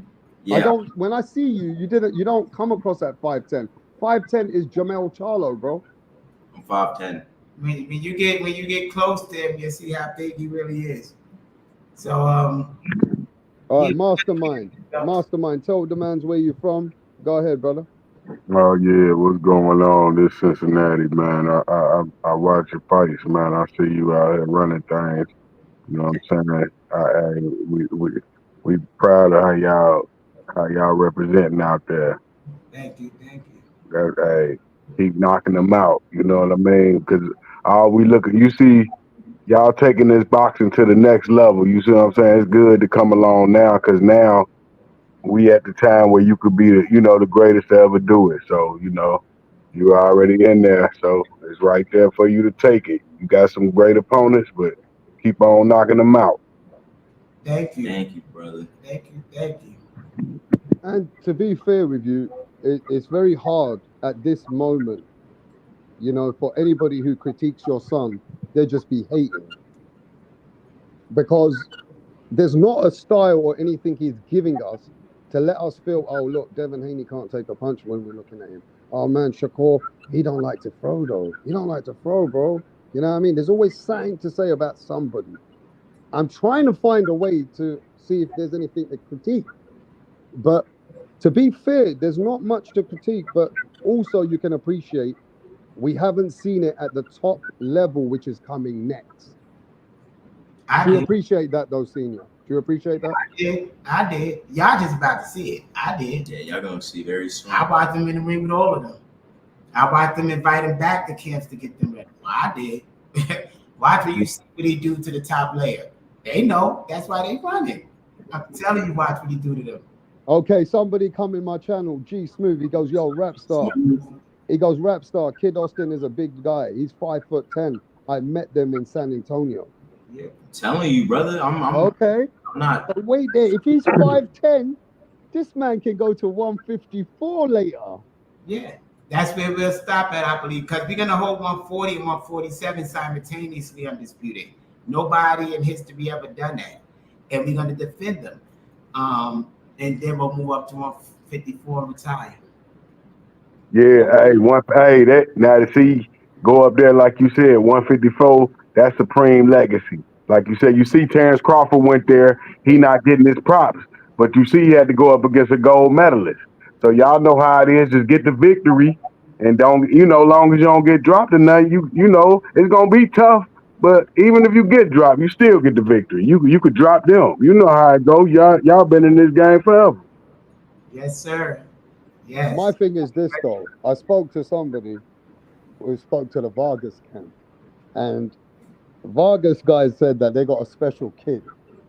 His name is Emmanuel Vargas. He's a same weight class as your son, and they believe he's the chosen one out the Vargas family. What do you think about him? And I'm speaking as senior. I know what Junior said. What do you think about this kid coming up? They reckon he's the next one who could be somebody special. He probably can. He probably can be somebody special. But he's nowhere ranked next to us. He's not I never seen him as a threat anywhere. I'm being honest. I never seen him as a threat. But I see him, he'll be able to make money. He's marketable. So that's that Vargas, Fernando Vargas, his people? Yeah, his son. Yeah. Fernando was a monster. Yeah. I think he's marketable, and I think they got a great trainer, their dad. Think so? Yeah, I mean, for them, that's their dad. So only sky's the limit. We'll find out how far they Yeah, go. but what I don't want to hear is when I speak to you in, let's say I speak to you in 6 months, or let's say we watch The Journey, and I don't see these fights with Floyd versus Keyshawn. I don't see these fights with Floyd versus Tank later. I don't see these fights with Floyd versus Shakur. I don't see these fights. And then I'm going to be like, what the fuck? This is what's going on again. You know what I mean? And I just hope that's not what's going to picture out for your son. How would that affect us, though? It ain't going to affect y'all. At all. Right? It ain't going to affect you guys. Up there, Keyshawn don't want to fight us. We can't do nothing about that. We're not going to lose sleep. There's going to be somebody else to fight. So, I mean, your son wants to build legacy. He got to beat the guys like the Shakurs, the Tanks, the guys who are holding up the belts, the T.O.s, the Devin Haney's coming who are still there. Your son has to get somewhere in certain fights to get those fights. That's why when Boo Boo Andrade has never been given the opponents he ever wanted, it's a shame what's happened in his resume. Great fighter, but no good resume. But we're not manifesting that. That's only if that's in your mind. You create the realm you believe. Now the thing is, the Floyd Mayweather era is leaving. The Pity Pat ones, the Shakurs, the Keyshawns. So if that's what you want, then yeah. I mean, what's your hit list? Hold what's on. your hit list? If that's what you want, then but what do you want? my thing is, I know real boxing is coming back because I seen the kids that's coming down the pipe. I'm talking about real boxing, like back in the day, 1950s and 60s, where they was busting people's faces in, where these guys not gonna quit. They're going down on their shield. They don't care about a loss. Like you look at the Kamel and them, they want the tough fights because that's the era that's Floyd generation. These are the fighters that they don't care about the money and that Mayweather stuff. And no disrespect to Mayweather, but they're not into that. They into legacy. So that's what's happening now. So the Keyshawns, I'm not worried about the Keyshawn. They're not competition. I'm waiting for the Kamel to get older and the other ones that's coming out, the amateurs that's doing things. I'm waiting for those people to come out.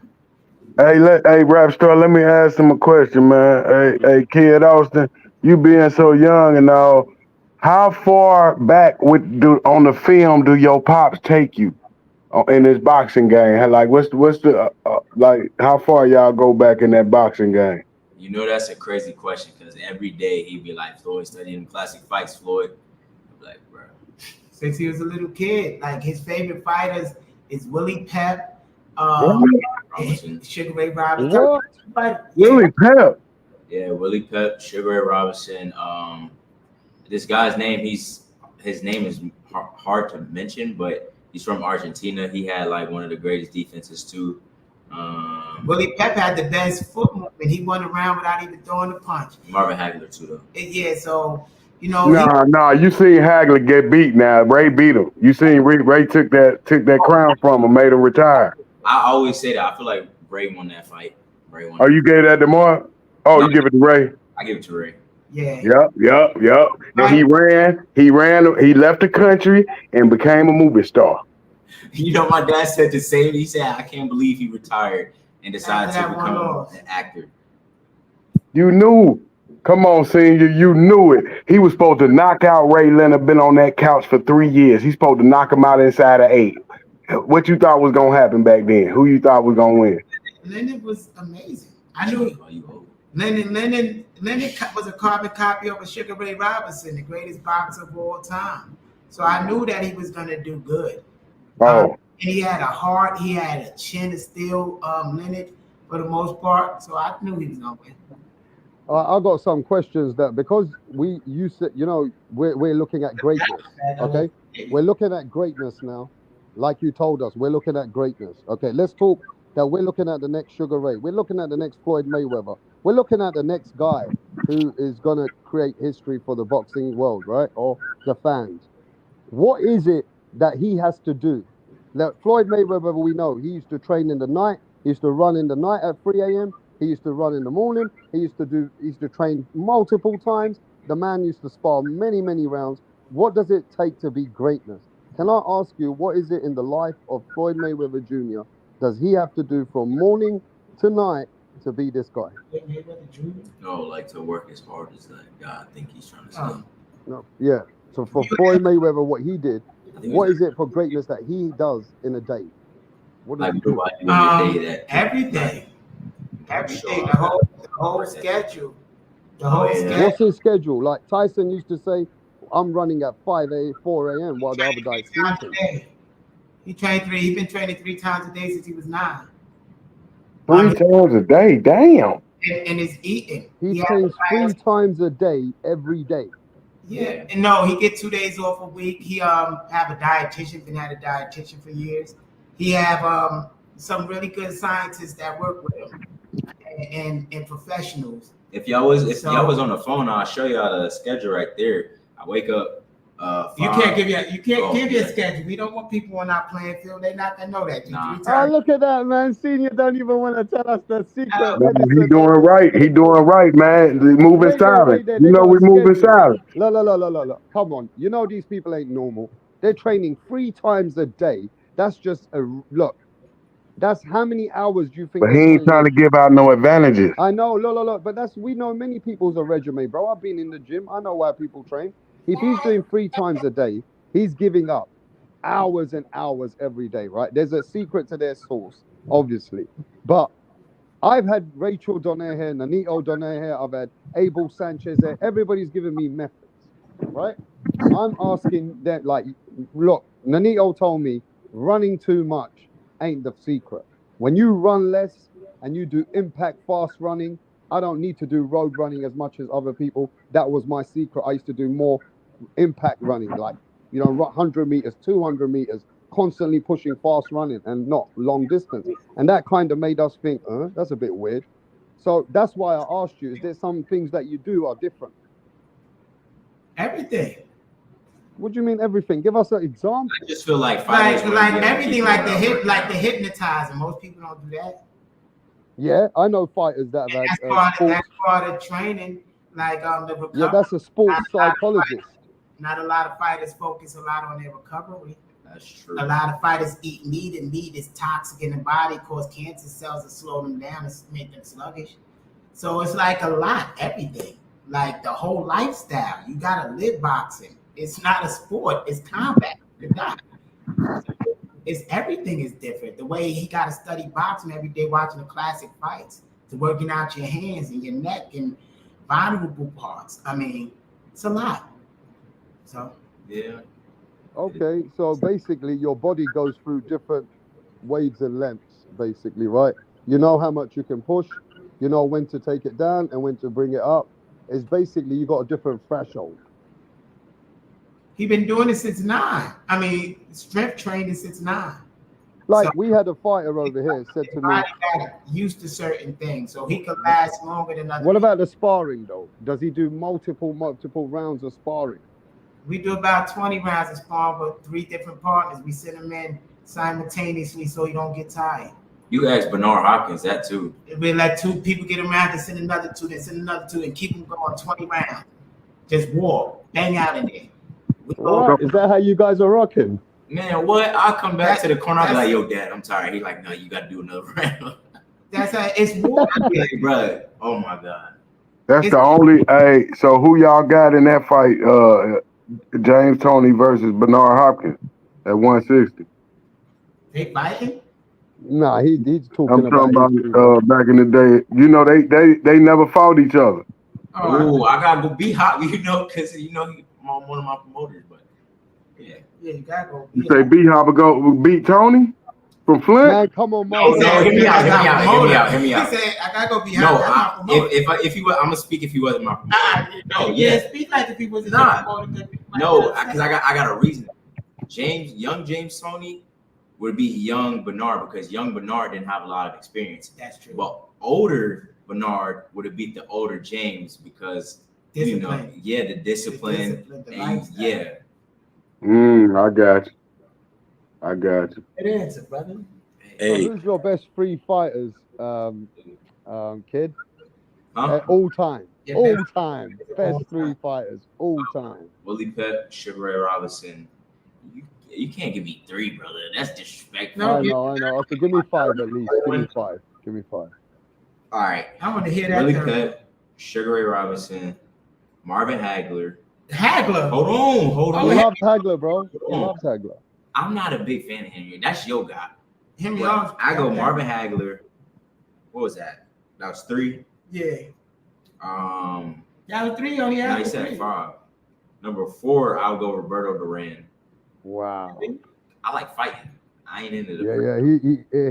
Hey, And- come on. In his early days at lightweight, the man was an animal at lightweight, bro. The man was an animal at lightweight. Oh, my top 3. Yeah. He got him. He got him. I know Mike Tyson on that list. I was going to Right, put him I'm number like, you 5. forgot I was one. going to put him number 5, but I didn't know. Hey, you got a lot of Mike in you. Hey, and I ain't gonna lie, like a lot of people who probably hate on you, they be like, man, Kid Austin never talk. But people from the streets already know, like, obviously you don't play. You don't play no games. You feel me? Like a person, like, you know, the ones doing all that talking, like, come on, man. I don't know why people fall for it. You know what I'm saying? People from the streets see straight through him, like, yeah, he just talk too much. He ain't really about that life. We know you about that life, bro. I You appreciate feel me? that. You get it. I don't like talking. I do my talking. In the ring. Yeah, that's when it get dang. That's when people get put to sleep. That's when people get put to sleep. Yeah, but you That's why guys you are can't always. talk. Yeah, but you guys are always fighting on the social media that No, we want boxers. We want boxers to go in there and hurt people. We No. want boxers to go in there and stop people. We're done with this sweet science or trying to run away from fighting and shit. You are the guys that's why Kid Austin falls for that category that he's wanting to fight. He wants to hurt. He don't care if he gets hurt. He just wants to fight and he wants to get, Hey. blood, sweat, and tears. Hey, I got $1 million question. Real talk. Like, what would you do, or what can a fighter do if a guy is running away like Shakur Stevenson runs away? What could you do? No, because we're gonna have all the belts, so they're not gonna eat. Not like in the ring. No, the in the ring. ring, the way you Shakur run. can't run from us. Shakur can't run from us. I seen him in the ring with Shakur. Okay, Shakur ready for a fight. He can run. So let me tell you. Let me just speak to Senior. Yeah, but let me speak to Senior about He the can run. conversations that take place. Let me tell you what kind of conversations take place on the YouTube and with boxing fans. Yeah, but Shakur knows how to outbox people. Shakur will go in there. He will eat. He will use his feet. He will try to counter your son on his mistakes. They'll say that, oh, Shakur's really fluent. He'll know how to keep that distance. He won't let Kid try and capture him in the inside or let those shots. He's a great boxer. What you got to say when somebody says the sweet science of boxing and somebody with the skills of that skill? What I'm saying is y'all act like Floyd in the boxing. Y'all seen 2 fights with him coming in and y'all put him as a swarmer. I can tell you this, that he outboxed Shakur. Shakur only landed four punches in 3 rounds. Your son can outbox Shakur He already outboxed Shakur. in sparring. He got Shakur ready for sparring. I done said what? that. I know. No, he's saying that because he got to get the clickbait, but I already said that. He helped Shakur get ready for a fight. Shakur was already champion. Yep. Shakur got out there. Shakur can't do nothing with us. Look, We were Shakur just- outboxes Walmart cashiers. No, don't be. You Nah, gotta- I just because Floyd is a switch Nah, fighter. but Let for me real. for your fans that say because Floyd is a switch fighter and can switch forward, that cut the range. So Shakur can't escape from us. Because Shakur jumps backwards, we can switch forward and be right in his chest. So he can't get away from us. He cannot get away from a switch fighter. So styles make fights. He understands that and his team understand that. And he don't got a lot of power. He got 10 knockouts. That's a fact. That ain't trapping on him. He's very skillful. But how is he going to keep us off of him if we could box better than him, if we stronger than him, and we could swarm? How is he going to keep us? Yeah. Yep. That's why he's not going to fight us. He's going to get the title, then he's going to move up to 140, then vacate the title for us to collect the rest of the titles. Yeah, you could see it. You could see it in his eyes, the fear. He don't want it. You could see it when he was talking. He ain't want that. He want like the smooth sailing. So at this point, though, we're gonna have to see who's gonna be the big fight for Kid Austin. Then I think the big fight in the future, and if you go like really, really in the future, if he really make it, and I hope he make it, I hope Mason Mel. make it. Mason ain't gonna win the fight, but I hope he make it because that will be a mega fight between if he could get past Kamel, because Kamel I think gonna run through Mason.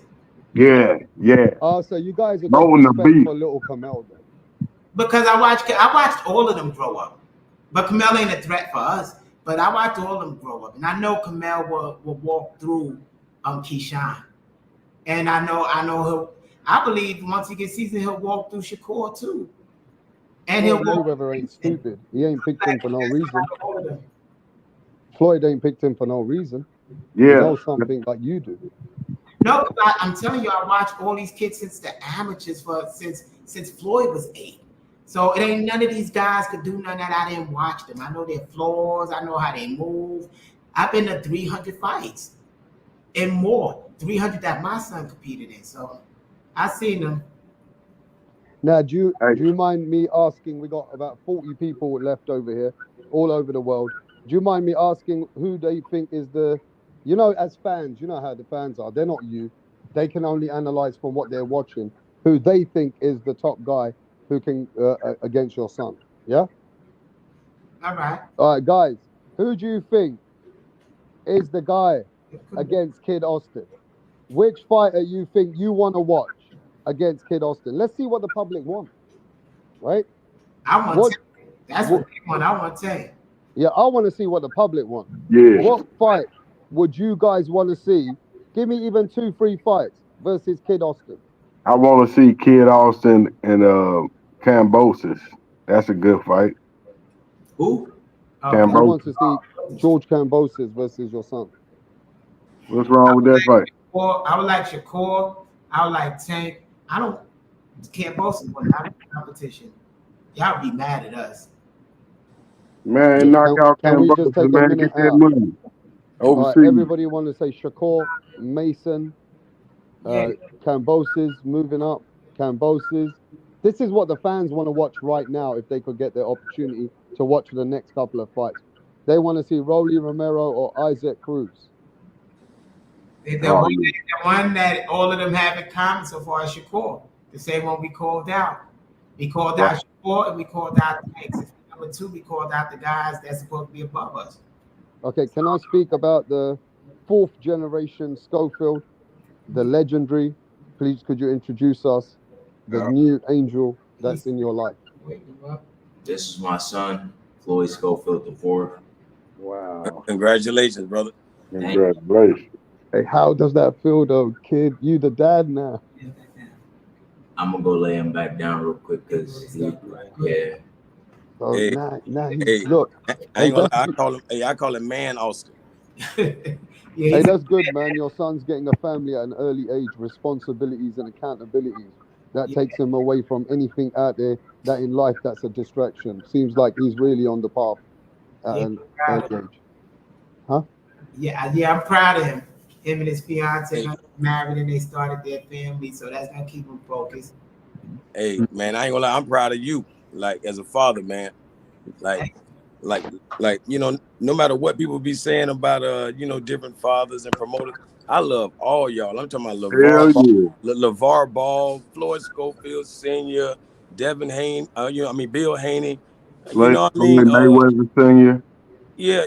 Matter of fact, the brother that he be going hard for his son over there. Roy Jones Sr. No, what is it? Papachenko. Over there in 147, the one that was supposed to fought Boots. Josh Norman, his dad be going hard too. You feel me? Hell yeah. Like I got Bozy respect for all Ennis. y'all because Bozy Ennis. man, y'all done put him in the right position in life. So that means y'all were great fathers, man. At the end of the day, Thank Made them champions. How you make them champions? It's like the things you doing, people like they just dream of. So Dream. you living the dream. and Yeah. you leading the way. You leading the way because we gonna do it next. That's right. Every day we gonna open the door for those who want to come in next. Yes, sir. Yeah, and like you said, this is how you take the street. Once you went into that boxing game, that's what it is. I think now the problem is too many boxers are bringing the streets to the boxing. Where if they keep it boxing, I think they can excel. But Yeah, I didn't but like how Shakur was bringing street ethics into boxing. I like more, about technical skills. Because then it seemed like a sign of weakness when you bring streets into boxing. You know what I mean? Because you know. Yeah, all that boo game. But it Right. always comes with it because it comes with the entourages. yes. So when you have entourages in an unregulated sport, where it's gonna bring some of the snakes, some of the wolves, and you just got to be prepared for it all, because it's crazy. Like the ones from the street, when you start making this money, I'm telling you, it's like way worse. Watching, at least in the street, you knew who your enemies was. When you start getting money, it comes from every which way. So it become a full-time job. I think most kids don't realize when they chase for the fame, but I don't think they plan when they get the fame. What happens then? What happens when you don't have no life no more? A camera always in your face, where you could be eating dinner and somebody walk up like, "Yo, sign my autograph." You get no privacy no more, and things like that. So I hope a lot of them really ready for the haters online, the paparazzis, the rude people that got fans that they might be a fan of Tank, and so you hear and people yelling and you can't go smack the hell out of them or nothing. So I hope they're ready for all of that, because they got to be strong. The Yeah, I resume mean, speaks for itself, don't it? Undefeated, never been dropped in nothing. Mhm. Undefeated. Yeah, it speaks for itself. You can't say shit. You'll be surprised. Yeah, You'll I be ain't gonna lie. surprised. Me, I'm so like I don't care. Like I gotta have 1,000 people screaming, and somebody else saying, "Hey, brother, whatever you said." yeah, but what's that feeling like? I mean, you say you go in front of thousands of people. Do you just cut it out your mind? I'm never there. You Like don't even look at these people that are cheering at you like that. literally, I don't pick out my walkout music. I usually have my dad pick it out because I'm just so like, it's no point. Like I don't see nobody but me and him in that ring. Like one time I told one of the Golden Boy producers, I was like, "You pick my song because I don't listen to my song on the radio." So yeah, I mean, you could have 100,000 people in that arena cheering for the other guy. It don't matter. They're not fighting for him. I mean, if you can let people get in your ear, then like you got some work to do mentally. Because what you mean to tell me, like thousands of people hearing this man's name and all of a sudden he got superpowers? Nah. So That's the toughest shit. Texas 16 South, you need some attention, because it seemed like in I'm reading his messages. What do you say? He's wondering what's the heaviest you've been. He said he's been 40 pounds. You really believe he walk around 40 pounds heavier? You believe he walk around 170 pounds? I grab the scale right now. They see your 148. workout videos daily if he's on Instagram. You really believe that? What's your walk around weight? I walk around 150. That's because I'm disciplined. Right. You stay close to your weight. If you walk around 150 at 5'10" and the way that you built, you're pretty disciplined, because that's pretty light. I'm telling you, brother. That's light. I'm telling you, I'm just sit down. Yeah, look at this guy, man. He ripped all the man. This guy is Yeah, living the life. This is he another ready to Terence go. Crawford. I The want man who's living his life in the gym. He don't play. This is it. It's all or nothing now. It's everything here now, bro. Everything's on the line now. You got a kid. It's all going down now. But I hope you get the biggest fight, man. I'm praying for you because the way I'm looking at boxing today, I seen your dad putting everything in his life into this as well, and seeing the journey. I see a lot of cap in boxing. I'm sorry, man. I see a lot of cap. I see people saying they want to do this, they want to do. They don't want to do those fights. So I hope I don't see you guys in the near future with all these triangles. Why the fights are not happening? That would be another thing that I'm hoping don't happen. Well, from us or from the other people? if I the get it. it happened, it's because of them. The other people, right? Because from us, we never ducked the fight, so why wouldn't it happen with us? But don't if they dodge you, still just man, stay busy. You know, you stay sharp. They gonna have to come to you. Then, like you say, collect them belts. They gonna have to come to y'all. Then just knock them off one by one. That's right. We get the belt and we stop unless they want to fight. Yeah, you see the killers. Look how the killers did it. Tito Trinidad, he was a killer. Oscar was a killer. James Toney was a killer. Roy was a killer. They was going after him. See, they wasn't ducking nothing. They was just going after until somebody finally got them. That's Really right. pick up for you. I mean, that's where we are. We got a problem with that today because Tank Davis has got a protection custody. So you can't get to Tank unless Tank's got certain business he has to handle. There's certain things that got to be in his He favor. needs to be You gotta be protected. all You in got his to favor, protect bro. that money, man. Yeah, but What not did you everybody's talking gonna about? just bend over, mastermind, and give up their weight, give up So their you want him to get his ass capitalization. whooped. That's what you're saying. Not everybody's gonna bend over. You know what I mean? He's not gonna go fight everybody. It's certain type of people. Just like how Floyd is. Floyd saying he want to go get him. Tank ain't that type. Remember, Tank said he not going. I'm a star. Floyd want to go get the star. Tank want to go just chill and say, look, he don't want the killer. He Yeah, said but I don't want you guys blaming. I don't want you guys in a couple of years blaming Kid for not getting the fights, bro. You know what boxing's like. he gonna get the fights, man. He young as hell. Why I you know. mad at him not getting the fights? How old is Kid? 20. I just turned 22 in August. You Wow, got plenty of 22. time. 22, You bro. act You like he's still 32, about to retire, man. He young as hell, man. Damn, give him a chance. Yeah.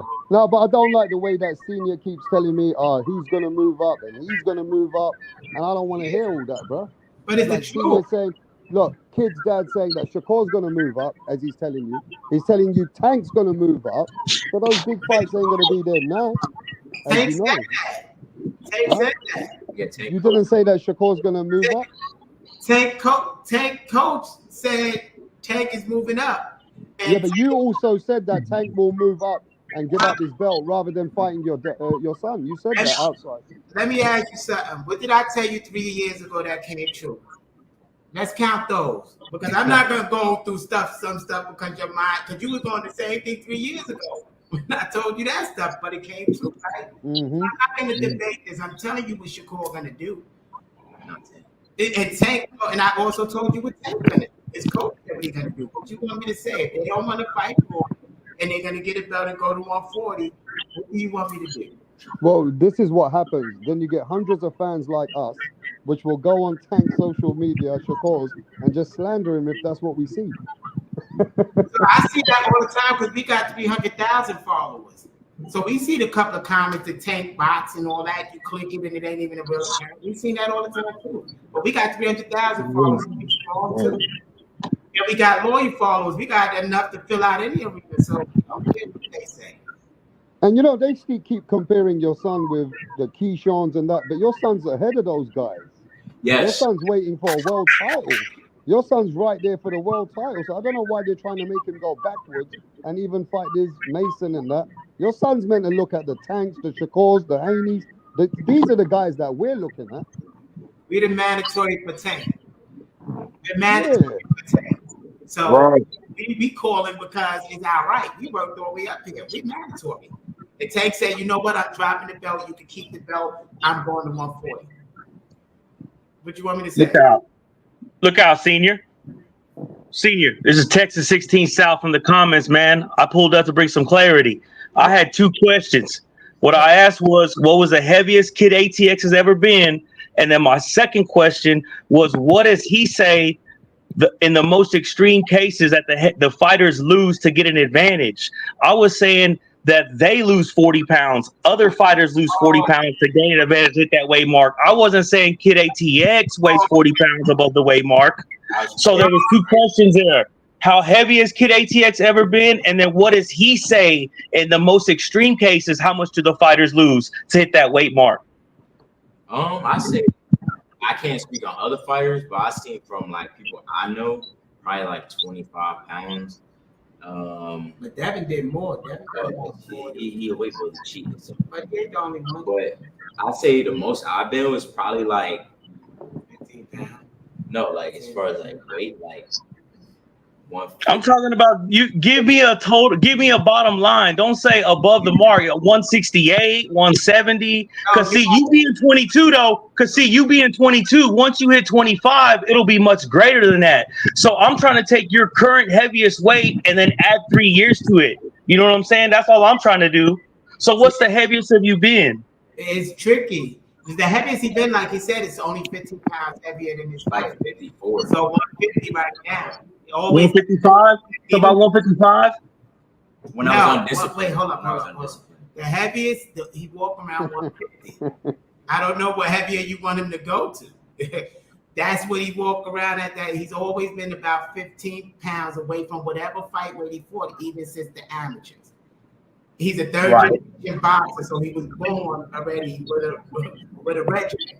So he never had that problem where he blew up big. It's only been 15 pounds at the most. Yeah, my weight today was 150.3. That's better. That was from today. I don't know if y'all can see. You don't gotta show people your weight. You don't gotta prove it. No, I believe you. I take your word for it. But I just hopped on real quick to clarify some discrepancies from the comments. You know what I'm saying? Salute to y'all. Good luck to you, Kid ATX. Keep doing your thing, man. I'm 40 minutes northwest of y'all over here in Kerrville, Texas, right down the road, I-10 West. Okay. Make sure you come to some of them shows too, brother. We like to meet you. All right, man. No, I was there. I was there when he replaced Stanionis and Virgil. I was there in the arena that day when that Argentina got on Joey Diaz's ass. That was our first man. I was there that day. Thank you. Alrighty. Salute to y'all. I'm gone. Y'all continue the show, man. Okay, thank you, brother.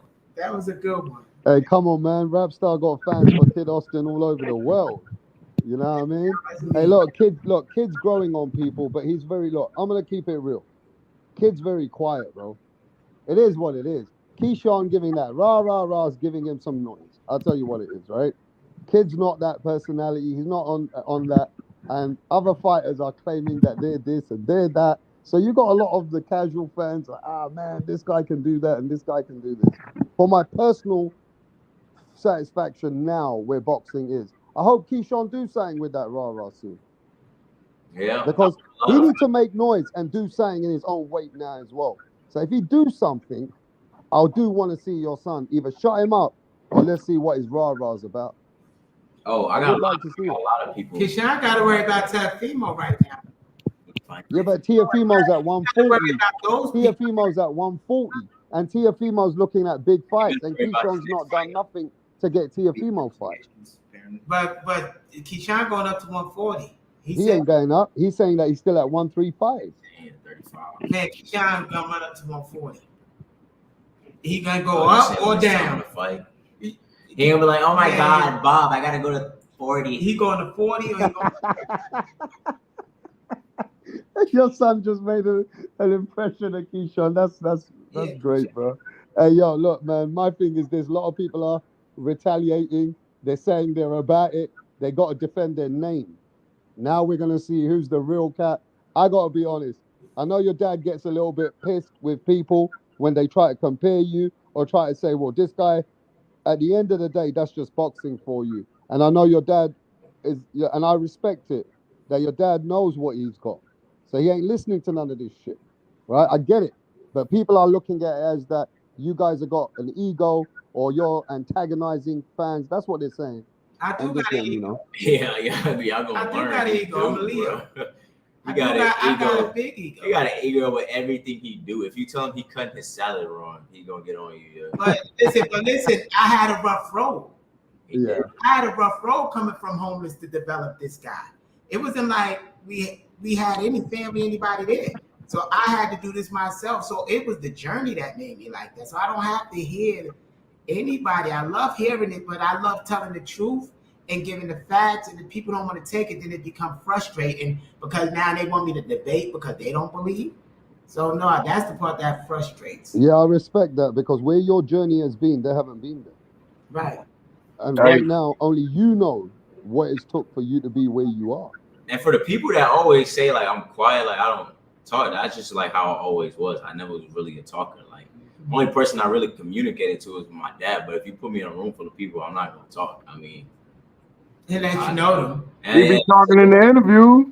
unless I'm cool with the people, I'm not talking. Like if like for the people that see me like when I'm walking to like, you know, to the dressing room and all the other stuff and walking through the hotels, like you would never see me just like chatting. Like Hey, you ain't got.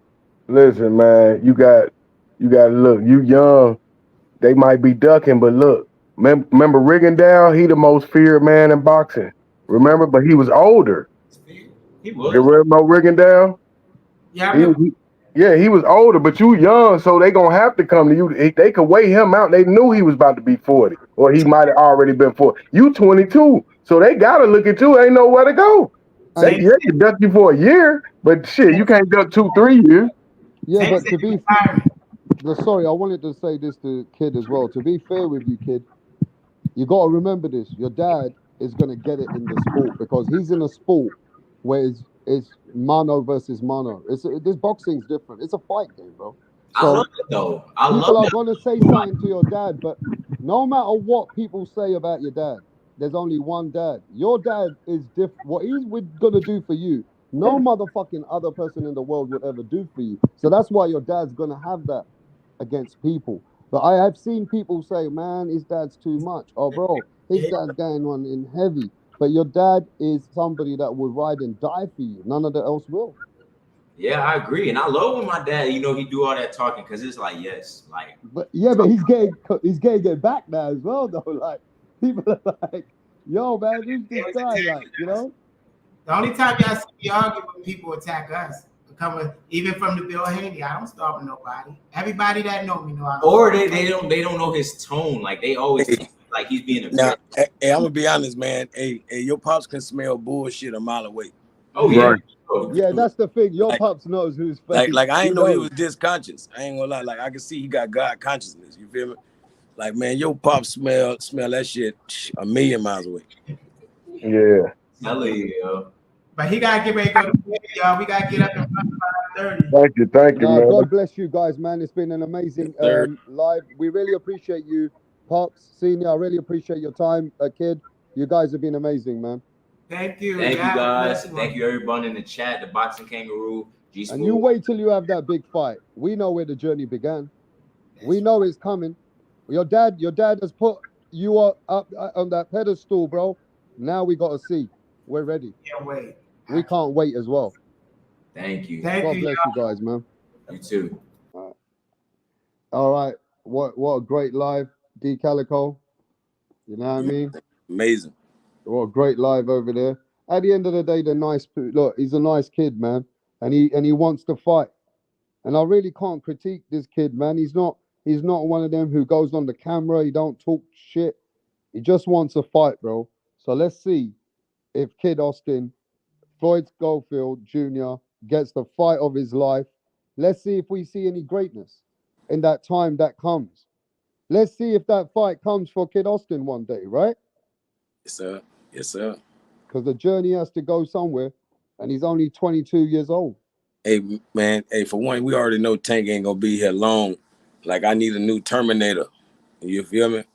And I feel like he that one for real, for real. Like, look, even man, if Tank stay in boxing, I can see Tank running 140. Yeah, but we're gonna Austin have to see, right? Look. We're gonna see, right? Because at the end of the day, 130. at the end of the day, there's some solid guys out there. We still got Shakur, we got Tank Davis, we got Lomachenko, we got now Keyshawn's only just coming up, Emmanuel's only just coming up. These are the young guys. Now I believe Kid Austin is behind those, and he's at that point though. He's ahead of these other young guys because he's waiting in mandatory position for Tank Davis's fight. Mm-hmm. So he is mandatory, but time has to now take its place. Mm-hmm. He has to get that big fight, bro. Yeah, it's going You know down. what I mean? He It's has to get going that down. big fight. Go ahead, Carl. Hey, yeah, I got a bit lippy in the chat about, Floyd not letting kids speak, but I totally get it now, man. Like, he's looking out for his boy. He's 22, like I put my foot in my mouth there. I good luck to him. There's a lot of snakes in the game. His old man's just guiding him. I wish him nothing but the best, man. I've been following Kid Austin for a few years, so I just want to see his progression, and hopefully he gets a title shot soon, man, because he's definitely deserving of a title shot. He's ready. But you heard what I said, right? I don't want to start hearing that the fights are not going to happen and they're not around, and then all you see is fights that you just don't want to see eventually, right? Because he's at a point that you want to see the fights for him now. Well, 17-0, when you get to, I think when you get to 15 fights, I think you're ready to start challenging. I hate seeing guys like Boots that have 30-something fights, and I just think that's moving the kid the wrong way. And I think Floyd Senior, whatever you want to call him, I think he's doing the right thing by his son. And yeah, I look forward to the future, mate. Definitely. Let's have a look what happens in the future. But I want your opinions now. Breaking news: Tank Davis fighting Lamont Roach Jr., a super featherweight. Does everybody need to get their popcorn out? Is everybody excited? Let's talk about this, Carl. Is this another big cherry pick for you? Of course. Yeah. Talk about it. It's shit. Man. The guy's a 130 pound. Bro, I'd rather watch Kid Austin than Lamont Roach. Hell yeah. I'd rather see Kid Austin right now versus Tank. How about that? Or Kid Austin versus Lamont Roach. Yeah. Then fucking Tank versus Lamont Roach. Like, I'm gonna be honest. Like Frank Martin. Like Frank Martin should be fighting Roach. Talk about this, bro. You know what I'm saying? For real. Like he should be a stepping stone for a good fighter. Whether that be Frank Martin or Kid Austin. But not Tank. It's good to hear you saying this, Dick Calico. It really is good to hear you saying this, because for real, it's got to be frustrating, man. Yeah, that's frustrating. Now he want to be Canelo. Exactly. And he hasn't beat the. You know what I mean? He hasn't staked his claim yet. Exactly. It frustrates the shit out of me, man. He hit the 50-yard line. You know what, Dick Calico? The thing with Tank, and I don't know if we'll ever know, but I think he's great. I think he could be one of the greats. I think he troubles everyone. I think his style, I think he's got what a heavyweight has at fucking lightweight. Yep. That dude has that one shot. He can end the lot in one shot. And he got the best uppercut in boxing. Oh, he's special, but we'll never know how special, man. It's so frustrating. Mm-hmm. I don't know. It must be hard to be a Tank fan. It really must be, because I lost faith in him a long time ago. and this fight, I've got to be honest, I'm not surprised. I'm really, with what we've seen of late, I'm not surprised. It doesn't come as a surprise to me at all. Tank is not selling good fights. He's selling knockouts. You know what I'm saying? He promises knockout. That's the only thing he can promise. Yep. And that works to a casual. Dude, Tank's going to get this knockout, and it's going to be, they're going to go, hey, pay him his money, and then he get another cherry pick. Like that scared everybody but the right person. Like that's, like him knocking out them people not scaring Kid Austin. You feel me? It's not scaring even Shakur. You feel me? It's not scaring Haney. It just don't. You feel me? Like even Ryan Garcia want another crack. You feel me? So he's not scaring the right people by knocking out those fighters. if he want to be the boogeyman, he has to knock out the big names. Yeah, it must be. It's good to hear you talk like that, D. Calico, to be honest, because I know you're a Tank fan. Yeah, I like him. I mean, I mean, when he knock people out, I come back. I come back to the team. I be like, hey, Tank, hey. But you know, like leading up to the fight, I don't be happy. Yeah, it's got to But be up. but the action during the fight is always, you know, it's action. But we knew that. We knew that was gonna happen.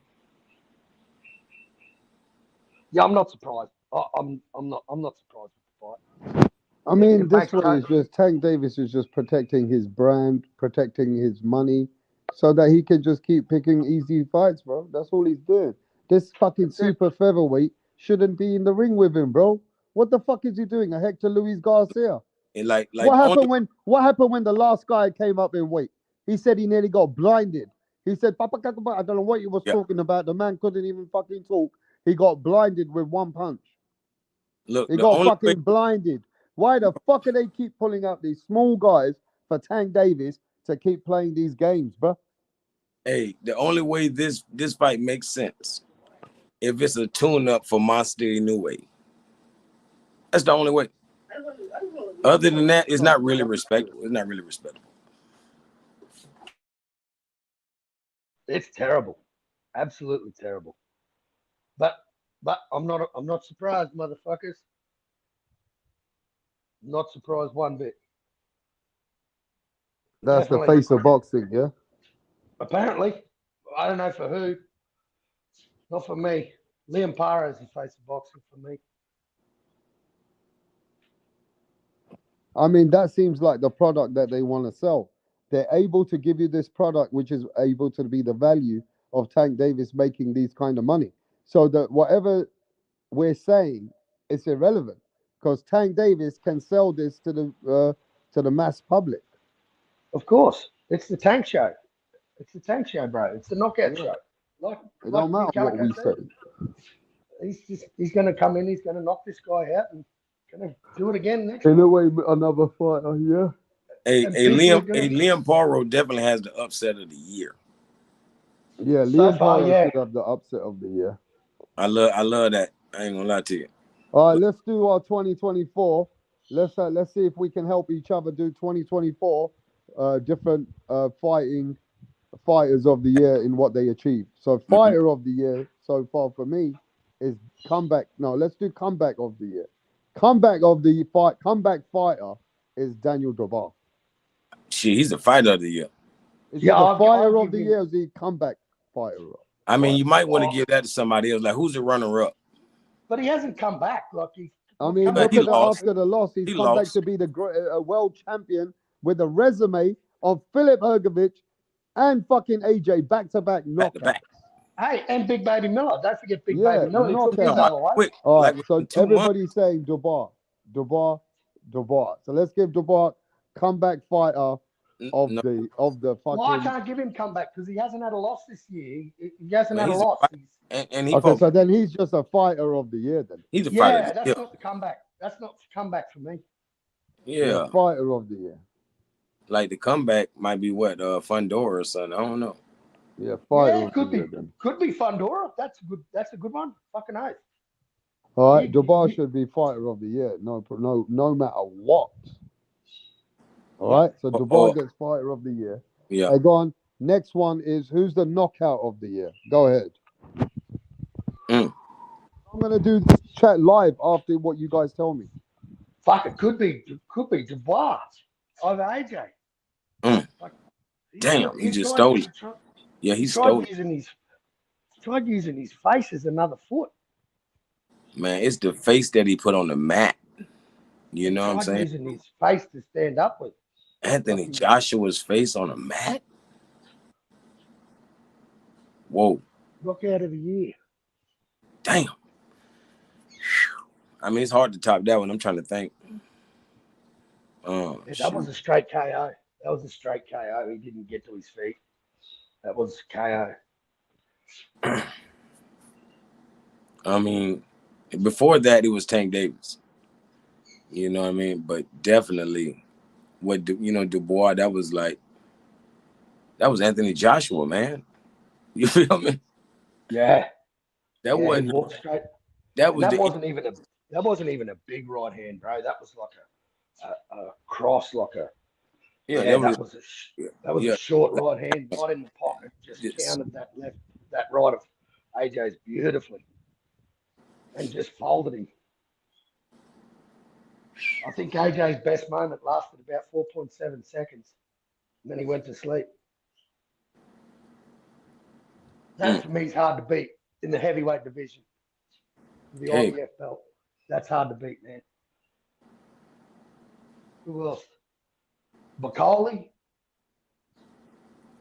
Yeah, but I don't think Bacoli's, the opposition's up there. Nakatani over Astrolabia. I mean, he slept him. Like Monster knew he had a good one. Yeah, but against who? Like, you got to keep their opposition. Yeah. I know he fucked him up. But It's already expected. he broke his back, spinal. Damn. Yeah, who else? Shit. I can't think. I hate it when you fucking put me on the spot. Actually, Angelo Leo. There you go, mate, in 509. Hey, so what's the robbery? Bernardo Lopez. Hey, so what's the robbery of the year? Ooh.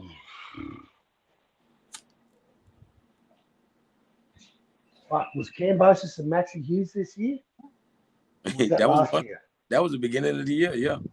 Yeah, that was a robbery. Yeah, that definitely was a robbery. Maxie Hughes won that one. Definitely like Lamos versus Hitchison.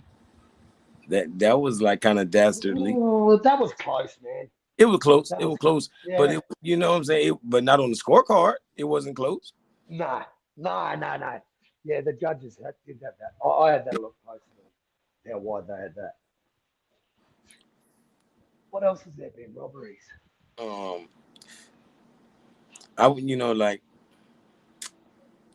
People want to argue about the Virgil Ortiz or the Madrimal fight with Crawford, but all of those were close, very close fights. Yeah, I can't argue. Foster versus Conceição. Yeah, there's another one. Robbery of the year. I'd have to go Maxie Hughes. If that was the start of the year, I've got to go Maxie Hughes. I think he was totally robbed. Yep. That was his chance. That was his chance to start. Yep. Because that should have been him versus Lomachenko. Exactly. Two southpaws, one elite, one club level. See, Damn. George Kambosos had only ever fought one southpaw before Maxie Hughes, and he got a split decision against him, and it was about his 8th or 9th fight. And George struggled with him. So George hasn't fought many southpaws. He's not real good against southpaws. That's how I knew Loma would stop George. I just knew the angles would cause George all types of trouble. It's definitely been more robberies than that. I'm trying to think. It's crazy. I'm trying not to go in the last year. But we already said the knockouts and the robberies. I mean, like who got the quickest knockout this year or the quickest victory, period? You know what I mean? Stoppage. Who got the quickest stoppage this year? I think Nakatani over Vincent Astrolabia. I think that was the second round or first round. Damn. See, that's why I want to see Nakatani versus Inoue, bro. All Japan. Like, that is a mega fight for me. Two knockout artists. Japan on Japan crime. Let's get it. Hey, man. Hey, but that's a giant versus a mouse. You know what I mean? It's like that. Yeah, but Nakatani's been knocking everyone out in front of him, bro. Wow. Last year, his knockout over Andrew Maloney was devastating, bro. How he just slept him in the 11th round. He just put him to sleep. I didn't think Andrew'd fight again. I thought that'd be it for Andrew. But to his credit, he came back 4 months later. Yes, Actually, his last fight was a bit of a robbery because they said, I thought he absolutely schooled that guy. I can't remember who was last. Andrew Maloney. I was gonna ask, like, what was the most lackluster or boring fight of the year? Boots and Karen. Was that this year? No, that was last year. It probably That had. was last year. Yeah, but Boots stays so active. I think he might have fought. Did he fight 3 times this year? I don't know. Yeah, I'm not sure. He I'll been find out. That was pretty boring. That was horrible. I think Shakur Stevenson is the most boring fighter. No, I'm going to say Shakur versus anybody. Yeah, after Oscar Valdez, he hasn't really. I don't think he's improved much. I mean, like that Crawford fight was boring. Yeah. Yeah, man. Like to me, he imitated Shakur. Yeah. I'm like, why is the teacher acting like the student? I think the angles gave him trouble. I think the feints and like that Madrimov, bro, he's a fight master 3000. That can't fuck. He doesn't. And then there's some shoulder muscles staring at him. He like this big swole up motherfucker is fainting, like he might swing at any moment. He wasn't up for that. He wasn't up for it. If he fought him, he would do the same thing again, at least for 5 rounds. If he fought him again. Yep. Have a staring contest. I wasn't a big fan of the Canelo Belanga fight, to be honest. That kind of played out exactly how I thought it would. I don't think Belanga won a round, even if I try and be generous. Yeah, like you're saying, and you're saying kind of because he did do a little bit more than probably anybody expected. Look, the credit I give Belanga is he's got a chin. He's definitely got a chin. Mm-hmm. But I don't think he troubles any of the top dogs. I think he's there the distance, but yeah, I don't think he's this big knockout. I want to see him prove himself. I want to see him prove himself because I ain't gonna lie, he didn't necessarily prove himself in that fight. But I think Lucas Beddy should get KO of the year. Lucas Beddy. Who did he knock out? But it was a beautiful knockout, huh? Mm-hmm. Knocked out that prospect, innit? The top boy they were saying. Like, what's your dang? The guy they said he was the top OG. Mm-hmm. Lucas Beddy fucking listen. Yo, Lucas Beddy didn't want to fight what's his name? Kid Austin. Hey, Laura's knockout was like probably the biggest surprise, one of the biggest surprises. Like he did that so easily, you know what I mean? He just had his way. He feasted on Danny Garcia. And he absolutely destroyed Michael Zarafa. Absolutely dismantled him in 2 rounds. Hey, I guarantee Crawford would not fight Laura. He was hoping Danny wins so he can call out Danny. You know what I mean? He don't want Laura because they are identical twins. Like they have the same style, and one's been doing it longer, so that might come in handy. And one guy's been at 160 a lot longer than the other one. Yes, sir. And he got the power to be there. Exactly. Well acclimated at the weight. So which fight was the fight of the year so far? Well, we ain't finished all, but it could end up being Arthur Beterbiev versus fucking Bivol. We don't even know. It's going to be. Look, I've got to say Usyk Fury. That might be the knockout. That might be the knockout of the year, fight of the year. It might get a lot of titles. Usyk Fury was so far has been the best fight this year. Best brawl, yeah, that was beautiful. That was beautiful. I ain't gonna lie. And if you want to talk about it, like comebacks in a fight, I think Fury was starting to clock the rounds up, and then Usyk just worked him out and just got over the top of him. So, like when Fury go to falling around on the ring, nobody can keep up with him, so it gives him time to recover. You know what I'm saying? He's so big. That's right. Nobody can stand over him. Nobody can stand over him. He uses the ropes to his advantage. He lays back on the ropes. And he's like Ali when it comes to the ropes. I ain't gonna lie. Yep, that's a fact. And I think Sugar Hill taught him a bit of that shit, eh? Yep. They don't have to make the rope they don't have to make the ropes loose for Tyson Fury. He'll make them loose. You know what I mean? That big cunt will stretch him. For real. Yeah, I think this Beterbiev Bivol is so intriguing, bro. Which fight was the upset of the year? Devin Haney. What, Ryan Garcia? But they made it a no contest. It's still the Yeah, upset. but we'll never forget. We'll never forget. It's the upset of the year. That's the upset Yeah, of I the did. year. Devin I didn't see Haney that. It might be the upset of the decade killed his when it's Floyd all over. Mayweather era, killed his whole vibe, killed his whole fucking, like, his brand, the way he wanted to be unbeaten. That's why I don't think he wants Liam Paro as a comeback fight. That's why I don't think he wants to fight Devin Liam Paro. Haney, yeah. Yep. This and Liam Paro knows him just as well as Garcia does. Exactly. Knows his game. He's done a Like- lot of over 80 Like I rounds. like Haney made to me, he made Liam Paro as great as he is. Like, this guy is great, and I think he's he might be weary of that. He's like, man, this guy has become great. You feel me? That's a It problem. was just a matter of time, bro. He's still got to have the skills, but I definitely think 80 rounds with Devin has, definitely held him in good stead. He's done a lot with Shakur as well. He's done a lot of sparring with Shakur. Yeah, he hurt Shakur. So that's elite level sparring. I don't care what anyone says. It's kind of See, why that's what even though- Haney sent him to spar with him. Like, hey, I'm gonna get you ready to fuck up people like Shakur. Go ahead. You feel Yeah, me? well, he used him as a sparring partner for Cambosis when he fought George Cambosis. Yep, exactly. Because he thought their styles were similar. But I tell you what, their styles are way different, man. Cambosis just does not move his feet. See, Liam Paro, Cambosis doesn't have the measurables, but what he has, if he had the measurables with that kind of heart, then we'd be in for a show, But he can't even, it's like he's boxing with gods. Like, his arm's too short to box with gods. I don't know what fight is.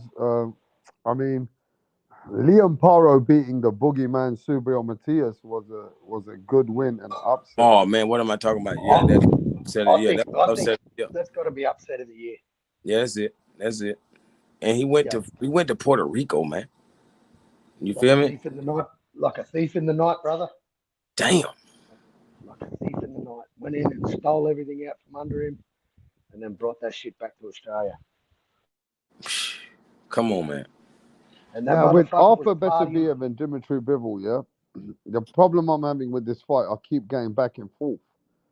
Dimitri Bivol only has a 49% knockout ratio.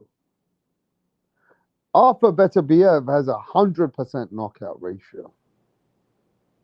And what that tells you is one fighter is a boxer, and one fighter is a fighter as well as a boxer, but he can hurt you and take you He's out. a puncher. He's a puncher. He's a This is proper a classic. puncher. This is a classic box of who wins, boxer versus puncher. At this Time will point, say. if you looked at the records and you didn't look at how both of these fighters fight and their previous fights, you probably go with Arthur Beterbiev looking like the fucking monster. But if you look at the whole body of work, the intelligence, the Dimitri Bivol's output, how he constantly is punching to get you out your game plan, right? He has got output and he's got combinations. He knows how to keep himself out of trouble. He's a very, very smart fighter. Probably one of the best boxers of this era today is Dimitri Bivol. And then we got the one of the 100% knockout monster who knocks out all champions. Forget fucking contenders, all that shit. He's knocking out people in the top level. The number one, number two, number threes, regardless of what their names are. That's the guys in that division. He's fucking knocking them all out. I just don't know what way to go. The better boxer who's never lost, or the knockout artist that knocks everyone out. You got to pick one of them guys. Yes, sir. The bookies can hardly split them, bro. The bookies have got them nearly level pegged. It's crazy, This is bro. Classic boxer versus puncher. Yep. Classic. Because if anybody can survive, it is Bivol. I don't know if he. Well, we don't know yet. I haven't seen anyone put it on Bivol. I haven't seen him Yeah, I haven't seen him because I felt take too much. like I still don't look at him as some legend. I feel like the real Canelo would have knocked him out. I'm gonna be honest with you. Canelo never let his hands go. He showed a lot of age, you know, in that fight. But the real Canelo, I feel like would have not been for a lot. I feel like it was a cherry pick. But what was it? It was cherry pick gone wrong. Is Bivol cherry picking? No, he's not. He's going to do what he's supposed to do. He's gonna knock him out. I said Bivol, but Better Beef is gonna knock Bivol out. Guaranteed. Yeah, I just got Better Beef just with accumulation, bro. I got him cutting the ring off, you know, working. Oh, I see him losing a lot of rounds early. I see Bivol just clocking up the rounds. And then I just see Beterbiev knocking him out late. I just see him getting through. And yeah, once he lands a few on him, I think Bivol's got to keep it boring. It's got to be a Shakur type fight. He's got to be on the back foot. He's got to tag him and then try and avoid him. I just don't think he can do that for 12 against a guy that's just managed to get through everyone's guard, take shots, and just as soon as this motherfucker starts bleeding, he just comes to life and he just breaks you down and just destroys you and stops Yeah, you. but there's a method to his madness. The method to course his there's a method. madness is he likes to see fight. What he does, he analyzes fighters and he brings them into his own fight. How he does that is that he wears them down and he tries to find ways for them to fight in the pocket or whether to fight his own fight. So at some point, every fighter has fallen for the trap that has traded with him. That no matter what, at one point you have to fight his fight, whether it's in one round, whether it's 30 seconds of one round, and that's all he needs. So that's where he's got upper hand. That at some point he make you trade with him. But if Bivol doesn't fall for that, and he'll be the first fighter to last the distance. Yeah, because Better Beef is so patient. But the thing about Bivol, he's never fought like multiple styles. Like he never showed multiple styles. He only has one style. It's almost like a Mexican style. You know what I mean? He's just coming. You know what I'm saying? Like a buzzsaw. But he's not the most powerful guy, but he's a buzzsaw. So what I'm getting at is that's not gonna work. You know what I'm saying? Honestly, it just ain't gonna work in this one. Like we've seen Better Beef. Like when he fought Anthony Yard, he showed an entirely different style. All of a sudden, he got on the back foot because this guy was powerful. Anthony Yard really showed something in that fight. He probably gave him the best fight we ever seen against Better Beef. But, you know, he was ill prepared. He only had like 2 weeks to, you know, even take the fight. But he jumped in there with the lion and ended up getting knocked out. But Better Beef showed a different style. He knocked him out on the back foot like he was boxing. People only see him come forward, knock stuff out. We've never seen Bivol, you know, in that kind of pressure where he had to go backwards and had to win, you know, in dramatic fashion. He couldn't do it. I mean, they call Bivol the Mexicutioner now because he's beaten up Canelo and Zurdo Ramirez. You know what I mean? Back to back. And the way I look at it is, man, this guy though, I don't know, man. It's a weird situation because does Bivol trade with him then gets hurt, or has Bivol just got more in his arsenal? He's got more tools. He's more skilled, and he's got more things. He's got different game plans. Whereas this guy, he doesn't have that much to his toolbox. This guy's got more tools. He can fight, but he's got more lateral movement. He's got better. He throws more punches. Yeah. Right. He punches better from angles. Bivol's got, you know, he knows how to. Bivol's not a high. Bivol's not a high percent high volume puncher, bro. I mean, he throws a lot of punches when he throws. I think you see the difference with him and Canelo. If you look at the fight, he constantly was throwing punches, throwing Canelo back. Yeah, I think that's like Joe Hale says, he's got more than one style. That's what Bivol. That's what works in his favor. And against Canelo, that works. But I tell you what, he's not going to want to do that with Beterbiev. He will not want to do that. He's not going to be in there and land more punches than Beterbiev. I'll tell you that right now. No way in the world will he be standing there and fucking exchanging with Viterbi. No way.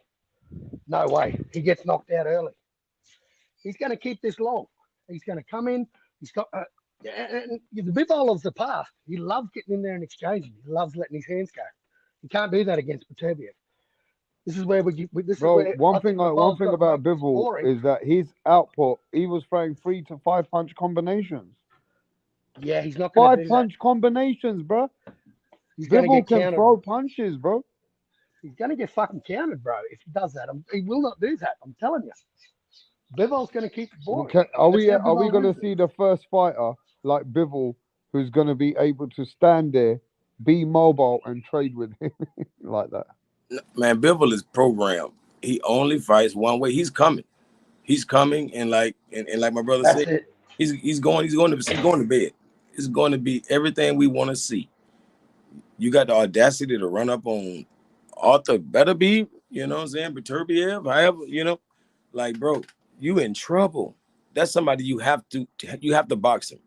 That's what Anthony Yarde was missing. He could have actually won, if you ask me. If he could box, he couldn't box. But luckily he had a little power. Bivol don't have as much power as Anthony Yarde. He should have probably fought Anthony Yarde. I tell you what, those left and right hands of Beterbiev, Bivol will not be in the pocket letting them fucking things go against Beterbiev. He gets knocked out if he does that. He's smarter than that. Like Joe said, he's got more than one style. He can fight more than one way. And if he can get it over someone, then he can get in and finish him. But if he's got to keep a fight long, he'll keep that motherfucker long. He will keep that long and dance around all fucking night. But the thing with Beterbiev is he'll hit you in the arms, the neck, the fucking back. He's just going to keep throwing. He's just going to keep landing them on you. So that in itself is going to wear fucking Bivol down. I don't give a fuck what anyone says. Bivol's going to keep this fight long to win it. That's how he wins it. It's not with accumulation. I'll give you that right now. You will not be accumulating five punch combinations on Arthur Beterbiev. If he does that, he goes to sleep because Beterbiev will eat every one of them shots and counter him with some dynamite. Yep. Like Bivol don't have no no bop in his step. Like Beterbiev, he be bopping around. He can move real well, man. I ain't gonna lie to you. Well, he can cut the ring off. He can cut the fucking ring off, bro. I'm talking about that guy got great footwork. I'm talking about probably underrated because I never heard nobody brag on it. But his footwork is elite. You know what I'm saying? Because it's just what he needs to have that power. He don't have to have no other skill. Long as he got that great footwork and that power, you're going to bed. I'm telling you. He can get in and get out. And then he got the dynamite of the century. But you know, one thing with Beterbiev is he takes shots. Look at all the fighters that come forward that cut the ring off. They take shots. They're not afraid to take a shot. And if they can take your best shot and eat it and keep walking forward, well, you're in trouble. It's over. You're in trouble. But you don't just have to eat the shots and be able to walk forward. You've got to be able to cut that ring off. And so far, fucking Beterbiev's 100%. He's got an A+ record. So I don't know. I just see more paths to victory for Beterbiev than I do for Bivol. Bivol's got to dance around to him. And this is how it could go. It could be just a boring 12-round fight. So I ain't Bivol, like we might as well look at who's next. Is Benavidez gonna get in there next with the winner against Beterbiev because he's gonna win? Who, Canelo or Benavidez? No, Benavidez versus Beterbiev. Yeah, I want to see it. Fucking nice. Because that's a lot of size, and a high volume puncher. That's gonna be trouble also. Yeah, look, I just saw Joe Hale's comment. One thing for sure, I'm not putting any money on that fight. Me either, brother. I'm still well clear of that one. That one is that's a classic boxer puncher. Who wins? History will tell us that the boxer beats the puncher. But let's see. At a lightweight, maybe. And not this. When the bigger they get, the more you need that power to win these fights. Facts. And Bivol's the favorite. Look, let's not try and sugarcoat it. Bivol's 100% the favorite in this fight. But I just see Beterbiev just wearing him down and beating the living dog shit. I see Bivol like everyone else, like Anthony Yard. He'll be winning until he isn't. Yep. That's how I see it. Yeah. I think Bivol's gonna fight Beterbiev. Like, we're gonna have to expect something from Bivol that Beterbiev has never seen, and that's a man who just ain't falling for Beterbiev's traps. He's getting outboxed, out hurt. His face is all red. Now you're looking at Beterbiev's left-hand side of the face is all red and getting bruised up. It's something you've never seen before, right? Mm-hmm. If you see the 4 or 5 punch combinations and they landing, next minute, you know, Beterbiev's not able to get those shots off, then you're going to see a Bivol outboxing Beterbiev. But is that something that we expect? Because ain't Beterbiev been in with one fight that hasn't fucking found a way? He'll find a way. What does Bivol do when Beterbiev gets comfortable and starts landing some bombs? Does he get through the storm? Can Bivol survive the storm for the whole fight? Well, of course. That's what I'm saying. That's early the question. Because Beterbiev is patient. So he's going to survive early. It's when the fireworks get started. Will he survive? I expect the barbecue to be ready about around 5. It's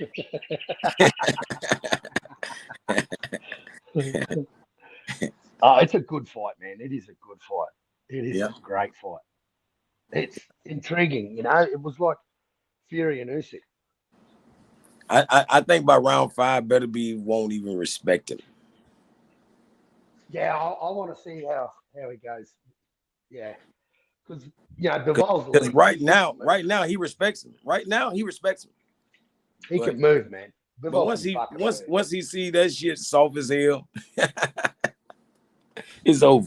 Wow, exactly. That's the big. Hey, Beterbiev's gonna see Bivol's gonna look good for the first 5-6 rounds. Once Beterbiev feels like he's ending up, he's gonna knock him the fuck out. Yep. They're gonna knock Bivol the fuck out. And everybody's gonna be like, oh man, this guy's the truth. We should have known from the beginning that once he touched him, he's gonna finish him. Yeah.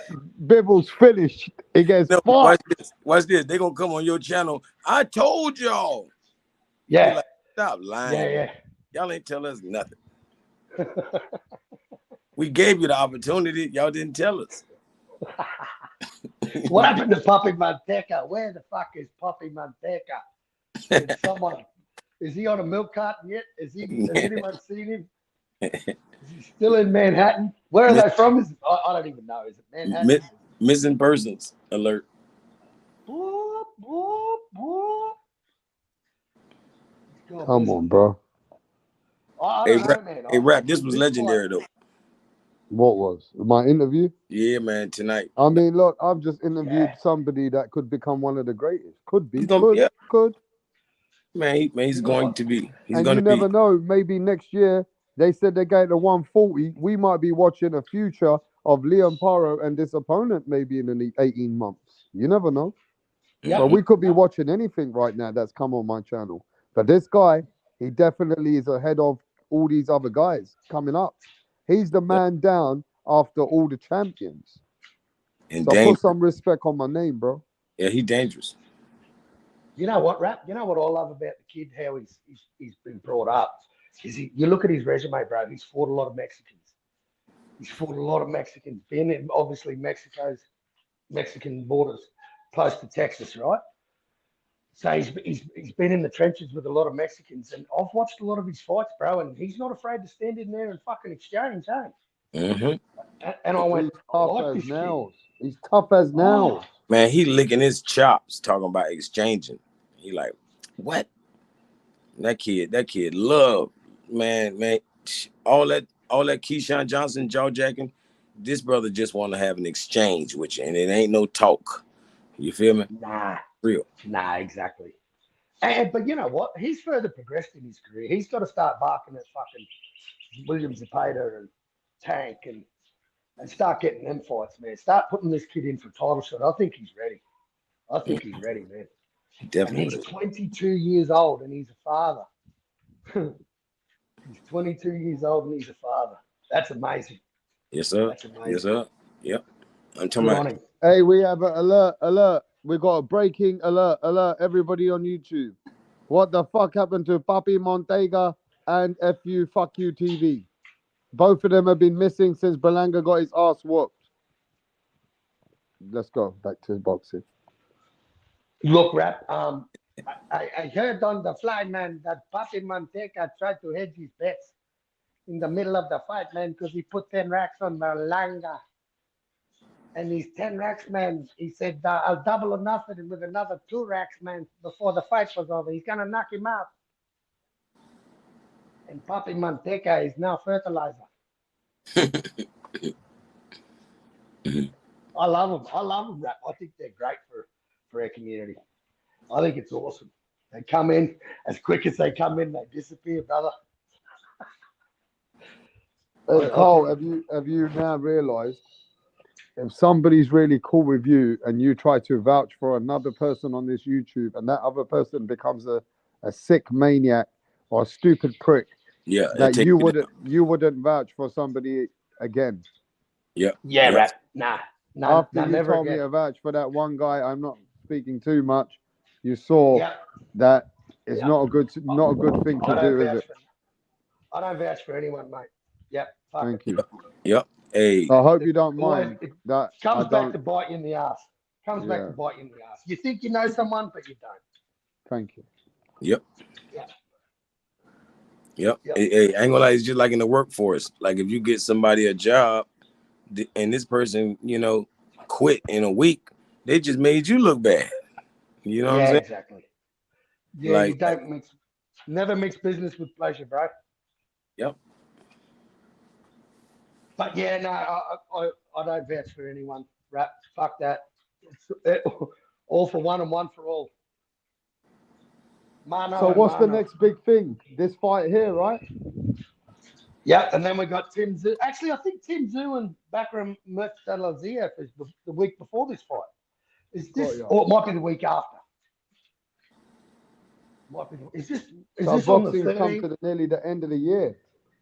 It's always fucking dead around this time, bro, when football season starts. The NFL, you know? So, did we all agree what's the end of the year achievements for all the fighters, yeah? Yep. Liam Poro, upset of the year.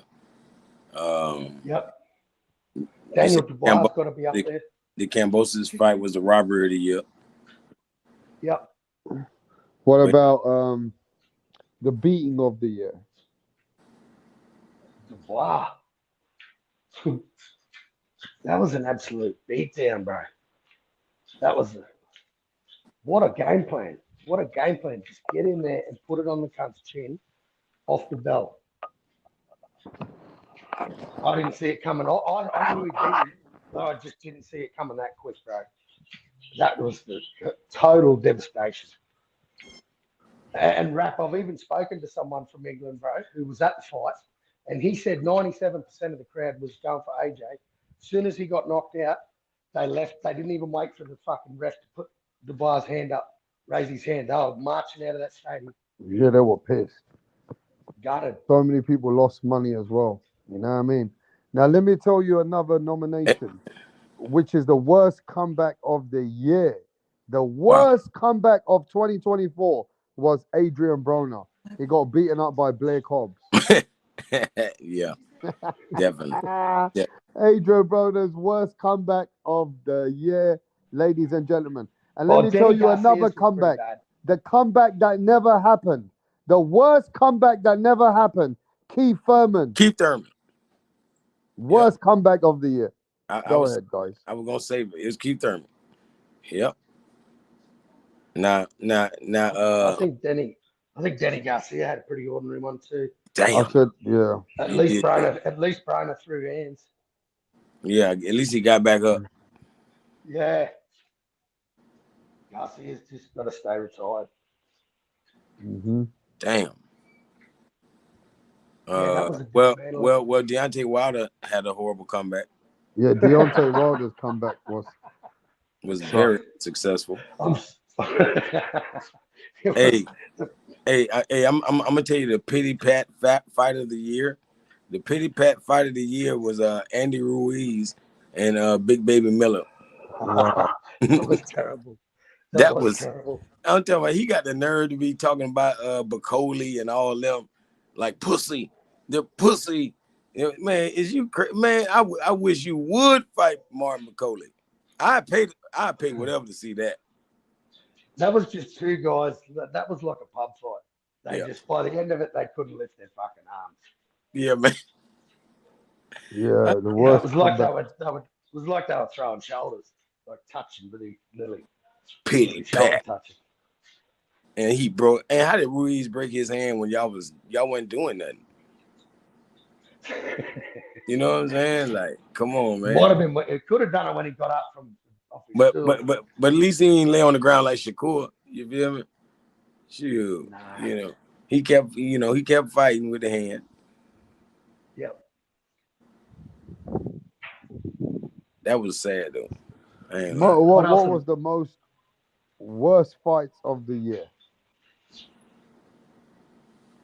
Like I boring think fights, trash AJ fights. versus Francis What about- Ngannou was Okay, I'll give you some names.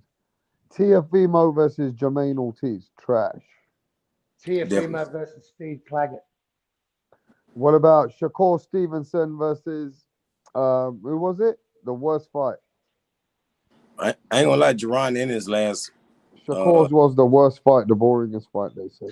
like Jerron Ennis only had one good opponent, and that was the 2 fights ago. The guy that beat Rashidi Ellis, Villa. Like Roman Villa was probably the best fight we've seen Jerron in. So, if we count the Karen fight and the Avanesian fight, those fights suck. You know what I'm saying? I'll be honest. Like, even though he laid hands on Avanesian, we didn't want to see that. Now that you've done that, chase all of Crawford's opponents. Go ahead and fight Madrimov. You know what I mean? And if he fights somebody else, go fight them. You know what I mean? Chase him. Go get him. But don't stop at Avanesian. I'll tell you another stinker rap. Chris Billum Smith versus Richard Riakporhe. Absolute stink fest.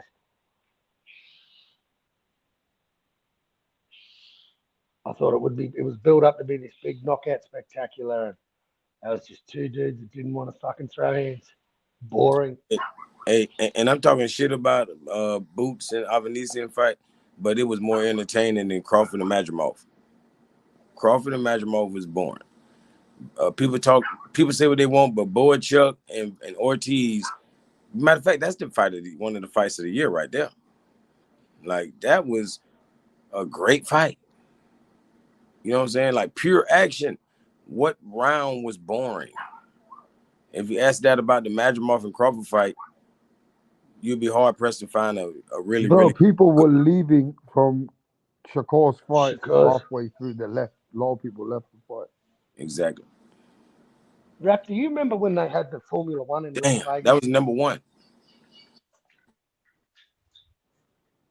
Do you remember when they had the Formula One in Las Vegas and they put a boxing event on to try and draw some Formula One audience to boxing? And it was one of Shakur's cards. And who's the tall Mexican guy at 135 that he fought before Shakur? What's his name? Cowboy. What's his fucking name?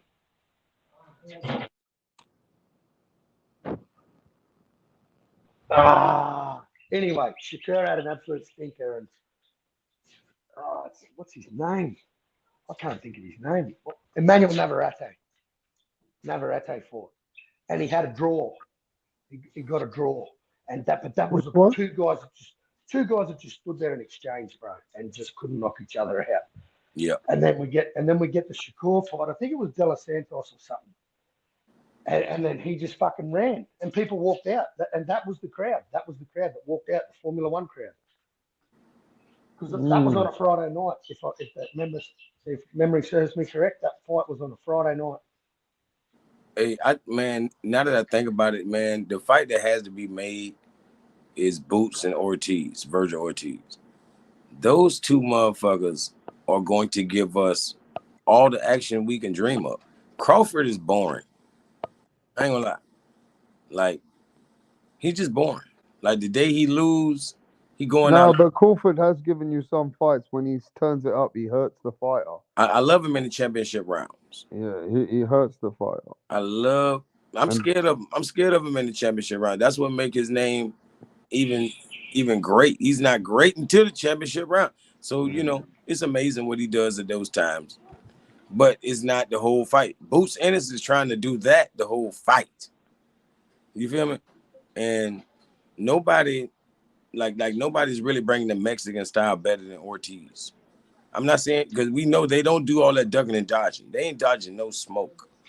They come in head first and they overhand, what, you know what I'm saying, hooks, and a little bit of jabs.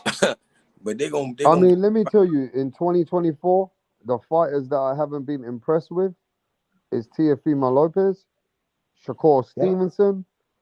Who else have I not been impressed with? Devin Haney. No, Devin Haney did look good this year. You're right. He only fought. But his defense was right. Like when did he fight? When did he fight the other guy? I'm not impressed with Tyson Fury. He was winning the fight. He got lazy. He slacked. I'm not impressed with Virgil Ortiz. I ain't impressed with Virgil Ortiz. What? I love Virgil. No, but last fight he was slacking. He got himself knocked down and he was. I understand that. I understand all that. But he just slacking a little bit. But nobody said that about inactivity. Caleb Plant. But nobody says that about Caleb Plant. But he didn't run. He didn't run. No. Who am I not totally impressed with? Who else? Like Caleb Plant McCumbee got on his ass. Let's be honest. McCumbee shocked the world for a little while. Brian Matias has had a bad 2024. Well, Fundora definitely shocked the world. What about Bam? Fucking Bam. Bam versus Estrada, and Bam versus Sonny. What was his last name? The British name. Who else am I not impressed with this year? I ain't gonna lie, my boy Errol Spence, just for not fighting. Yeah, Errol Spence is slacking. Yeah. Just for not fighting. Jamal Charlo is slacking. Jamel Charlo is fucking become a millionaire who's slacking. Who else? Oh, man, all the Charlos. Man, a lot of fighters are slacking, bro. Slacking. A lot of fighters are slacking. As much as I used to root for Jamel. Lomachenko, he did good, but then he's now trying to take time out. That's on him. But he won back his championship, so I can't give him too much. Yep. I'm disappointed in Tank. Like every year, I'm disappointed in Tank. But it's just, I get it. I understand. I used to scream at people who were Tank fans, and it's just, you're flogging a dead horse. You know, I'm disappointed in what's his name, Keith Thurman. Tip Bayless is in the chat right now. I'm disappointed in Tip Bayless. After Keith Thurman fucking announced his injury, Tip Bayless got injured. Ah, damn. I'm disappointed in Keith Thurman. Man, I'm disappointed in Danny Garcia. Just go Hell sit yeah. down and keep rapping and singing your songs, bro. Hell, man. Ain't nobody care about that fight. That was a disappointing Danny Garcia, bro. Hell yeah. Hell yeah. I'm disappointed in Boots. Nah, Eddie Hearn. I'm disappointed in Eddie Hearn. I'm disappointed in Boots because Like Eddie at Hearn the end of turning the down. day, He turning down fights based off $500,000 and shit. how many fights has the new Roy Jones had? How many fights has the new Roy Jones had? 31, 32? Yep. How many ex-champions has he fought?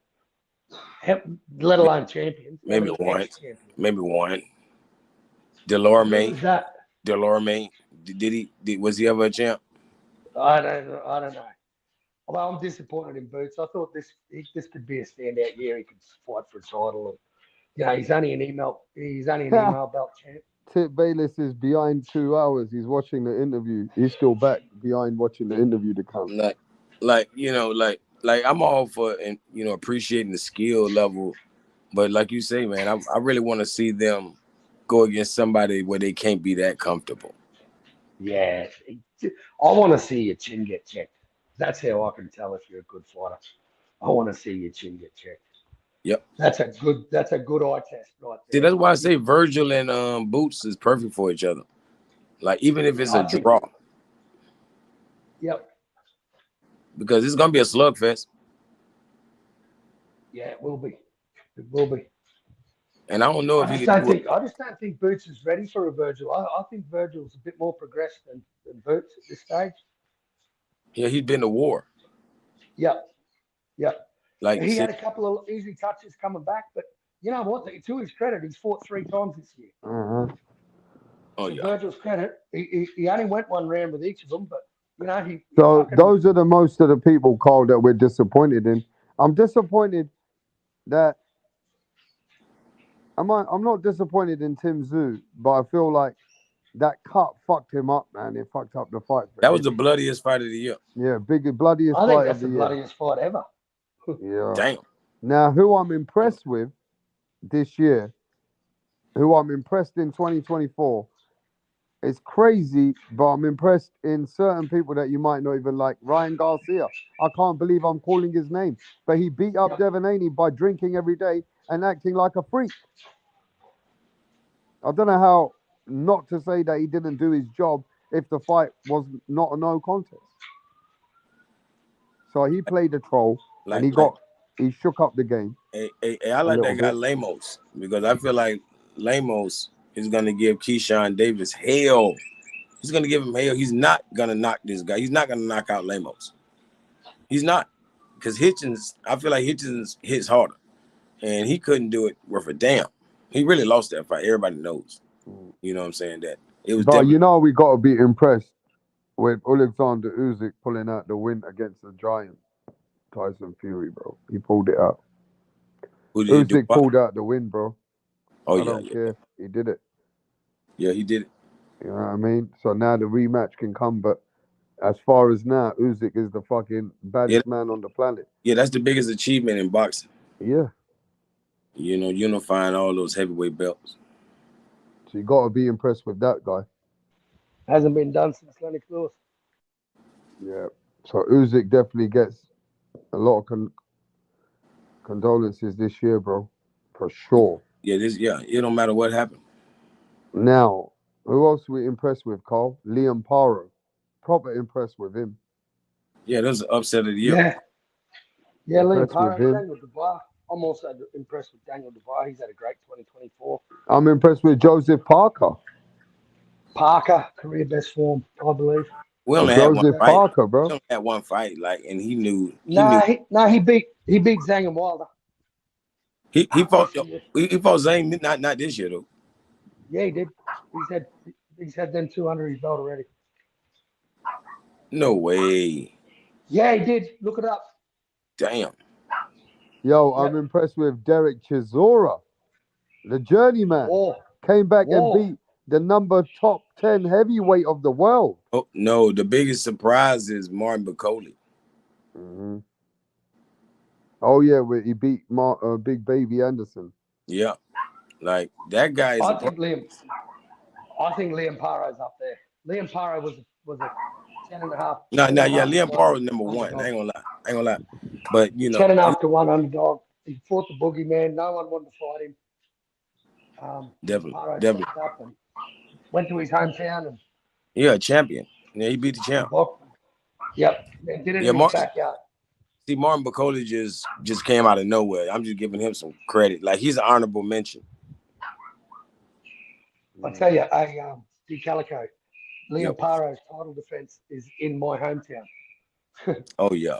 It's going down. I'll be at that one. I know. I already know. We're gonna get some footage. I'll be a live reporter for you, Rap. Yes, sir. We'll get some rap star boxing knowledge from the Queensland Country Bank Stadium. It's going down, bro. Hey, that was a good interview, mate. That was a top interview. For real. Top interview. Yep. For what? The interview we did today? Yeah. Yeah, mate. And I'm getting a lot of people saying that was a great interview, even in the chat. Was it that good? Hey, Rap. It was great. Listen. Like, you respectable. Listen, Rap. For people who don't know who Kid Austin is, you gotta know soon. They're gonna tell know. you what, you gotta know. Because this kid has got all the skills. Go watch some of his footage. Go watch some fights. This kid can crack. And he loves exchanging. He don't mind taking a shot to get one away.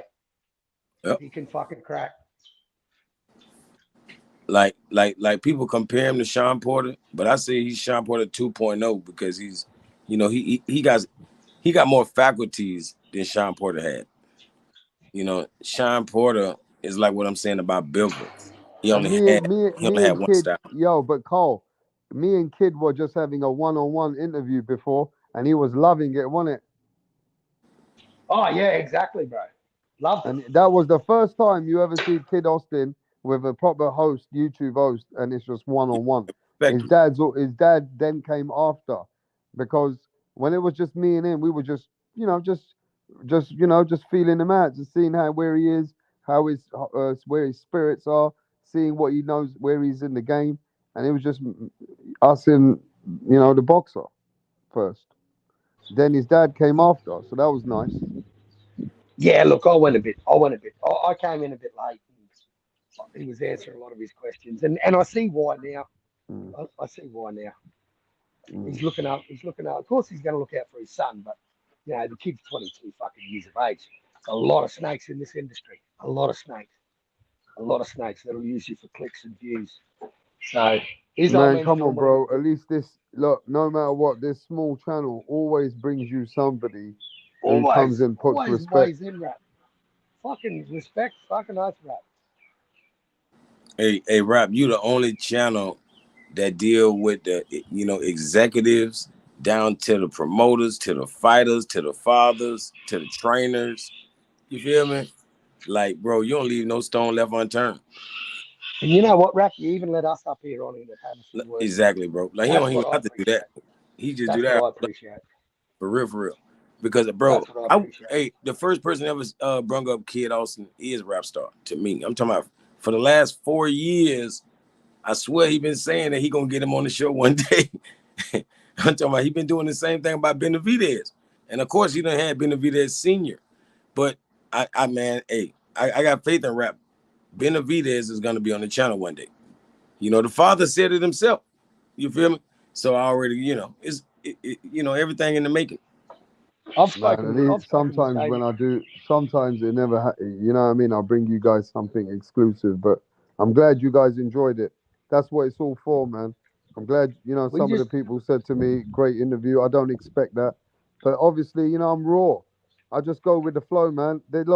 One thing about me, bro, I can talk for hours. Yeah, you got to put your cash up. Put your cash up out there. I'm going to hit you up too. Would you say, Carl? Mate, you can sell sand to Arabs. I can sell anything. I'm a salesman for life. So when I speak to people, for me, I can constantly come with another topic. My brain works fast. I can't just make it boring. I'm consistent. Now, I can keep the guest over here. He stayed there for nearly 2 hours, bro. And you know what? I've seen them interview on a lot of channels, bro, and I've never seen them stay that long. So they obviously enjoyed them. You got to keep it. you got to keep it moving, right? You got to have it consistent. Look, man, that was the first time you could tell the father didn't feel like he was around snakes. Like the father is always like he always ready to fight because he be around snakes. He could feel them. He could feel they snakes. You feel me? But today he was all. But I had to ask him the straightforward questions as well. That look, it looks like you got an ego when it comes to the people, and even though you don't like it, he got an answer. Man, he answered it perfect. Everything today was like, damn, like bro, you couldn't ruffle his feathers. Like he was the coolest. Yeah, I was just keeping it cool with them too. No, and I'm saying, like sometimes, like other people, like he can just feel they not right. So as soon as they can ask the same question, he gonna snap on them. Because he know they not everywhere, right. Yo. He know this man goes right. out there and he snaps on a lot of people. Bro, he judge your spirit. You feel me? He know you got a good, Yeah, like, overall, I'm just promoting I deal with son, bro. You already know why I deal with you for the same reason. Yeah, overall, I got listen. If anybody really knows me and they felt me out, bro, I got clean spirits. I just want greatness for people. Yep. You know what I mean? I'm not in this for bad energy. I'm in this for good energy. That's it. That's what I'm about. I don't care about what people think. You know what I mean? You show me respect, you get respect back. All day. Yeah. You know what I mean?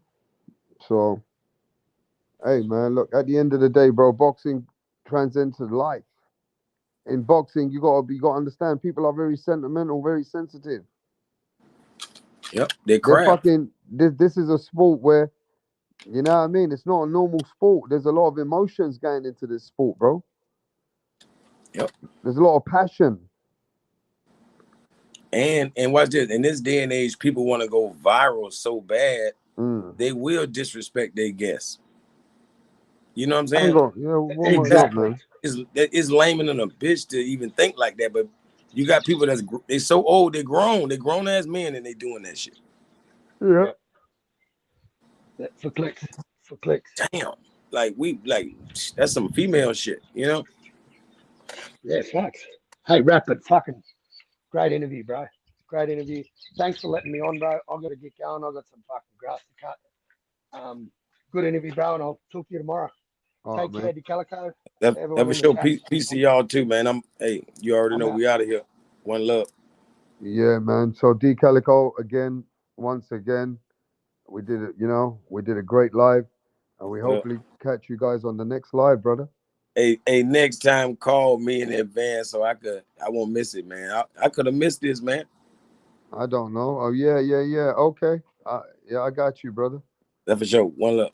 All right, bro. Hey, anyway, everybody, let's go.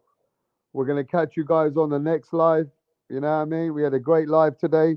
Let's see what happens in the near future. We got big fights coming up for 2024. It's not over. You know what I mean? It's not over till the fat lady sings. We still got big fights coming up. So, yo, bro, we're in the last quarter now. That's it. We're at the last stage of boxing, bro. The last quarter of 2024, bro. But till then, be safe and peace out.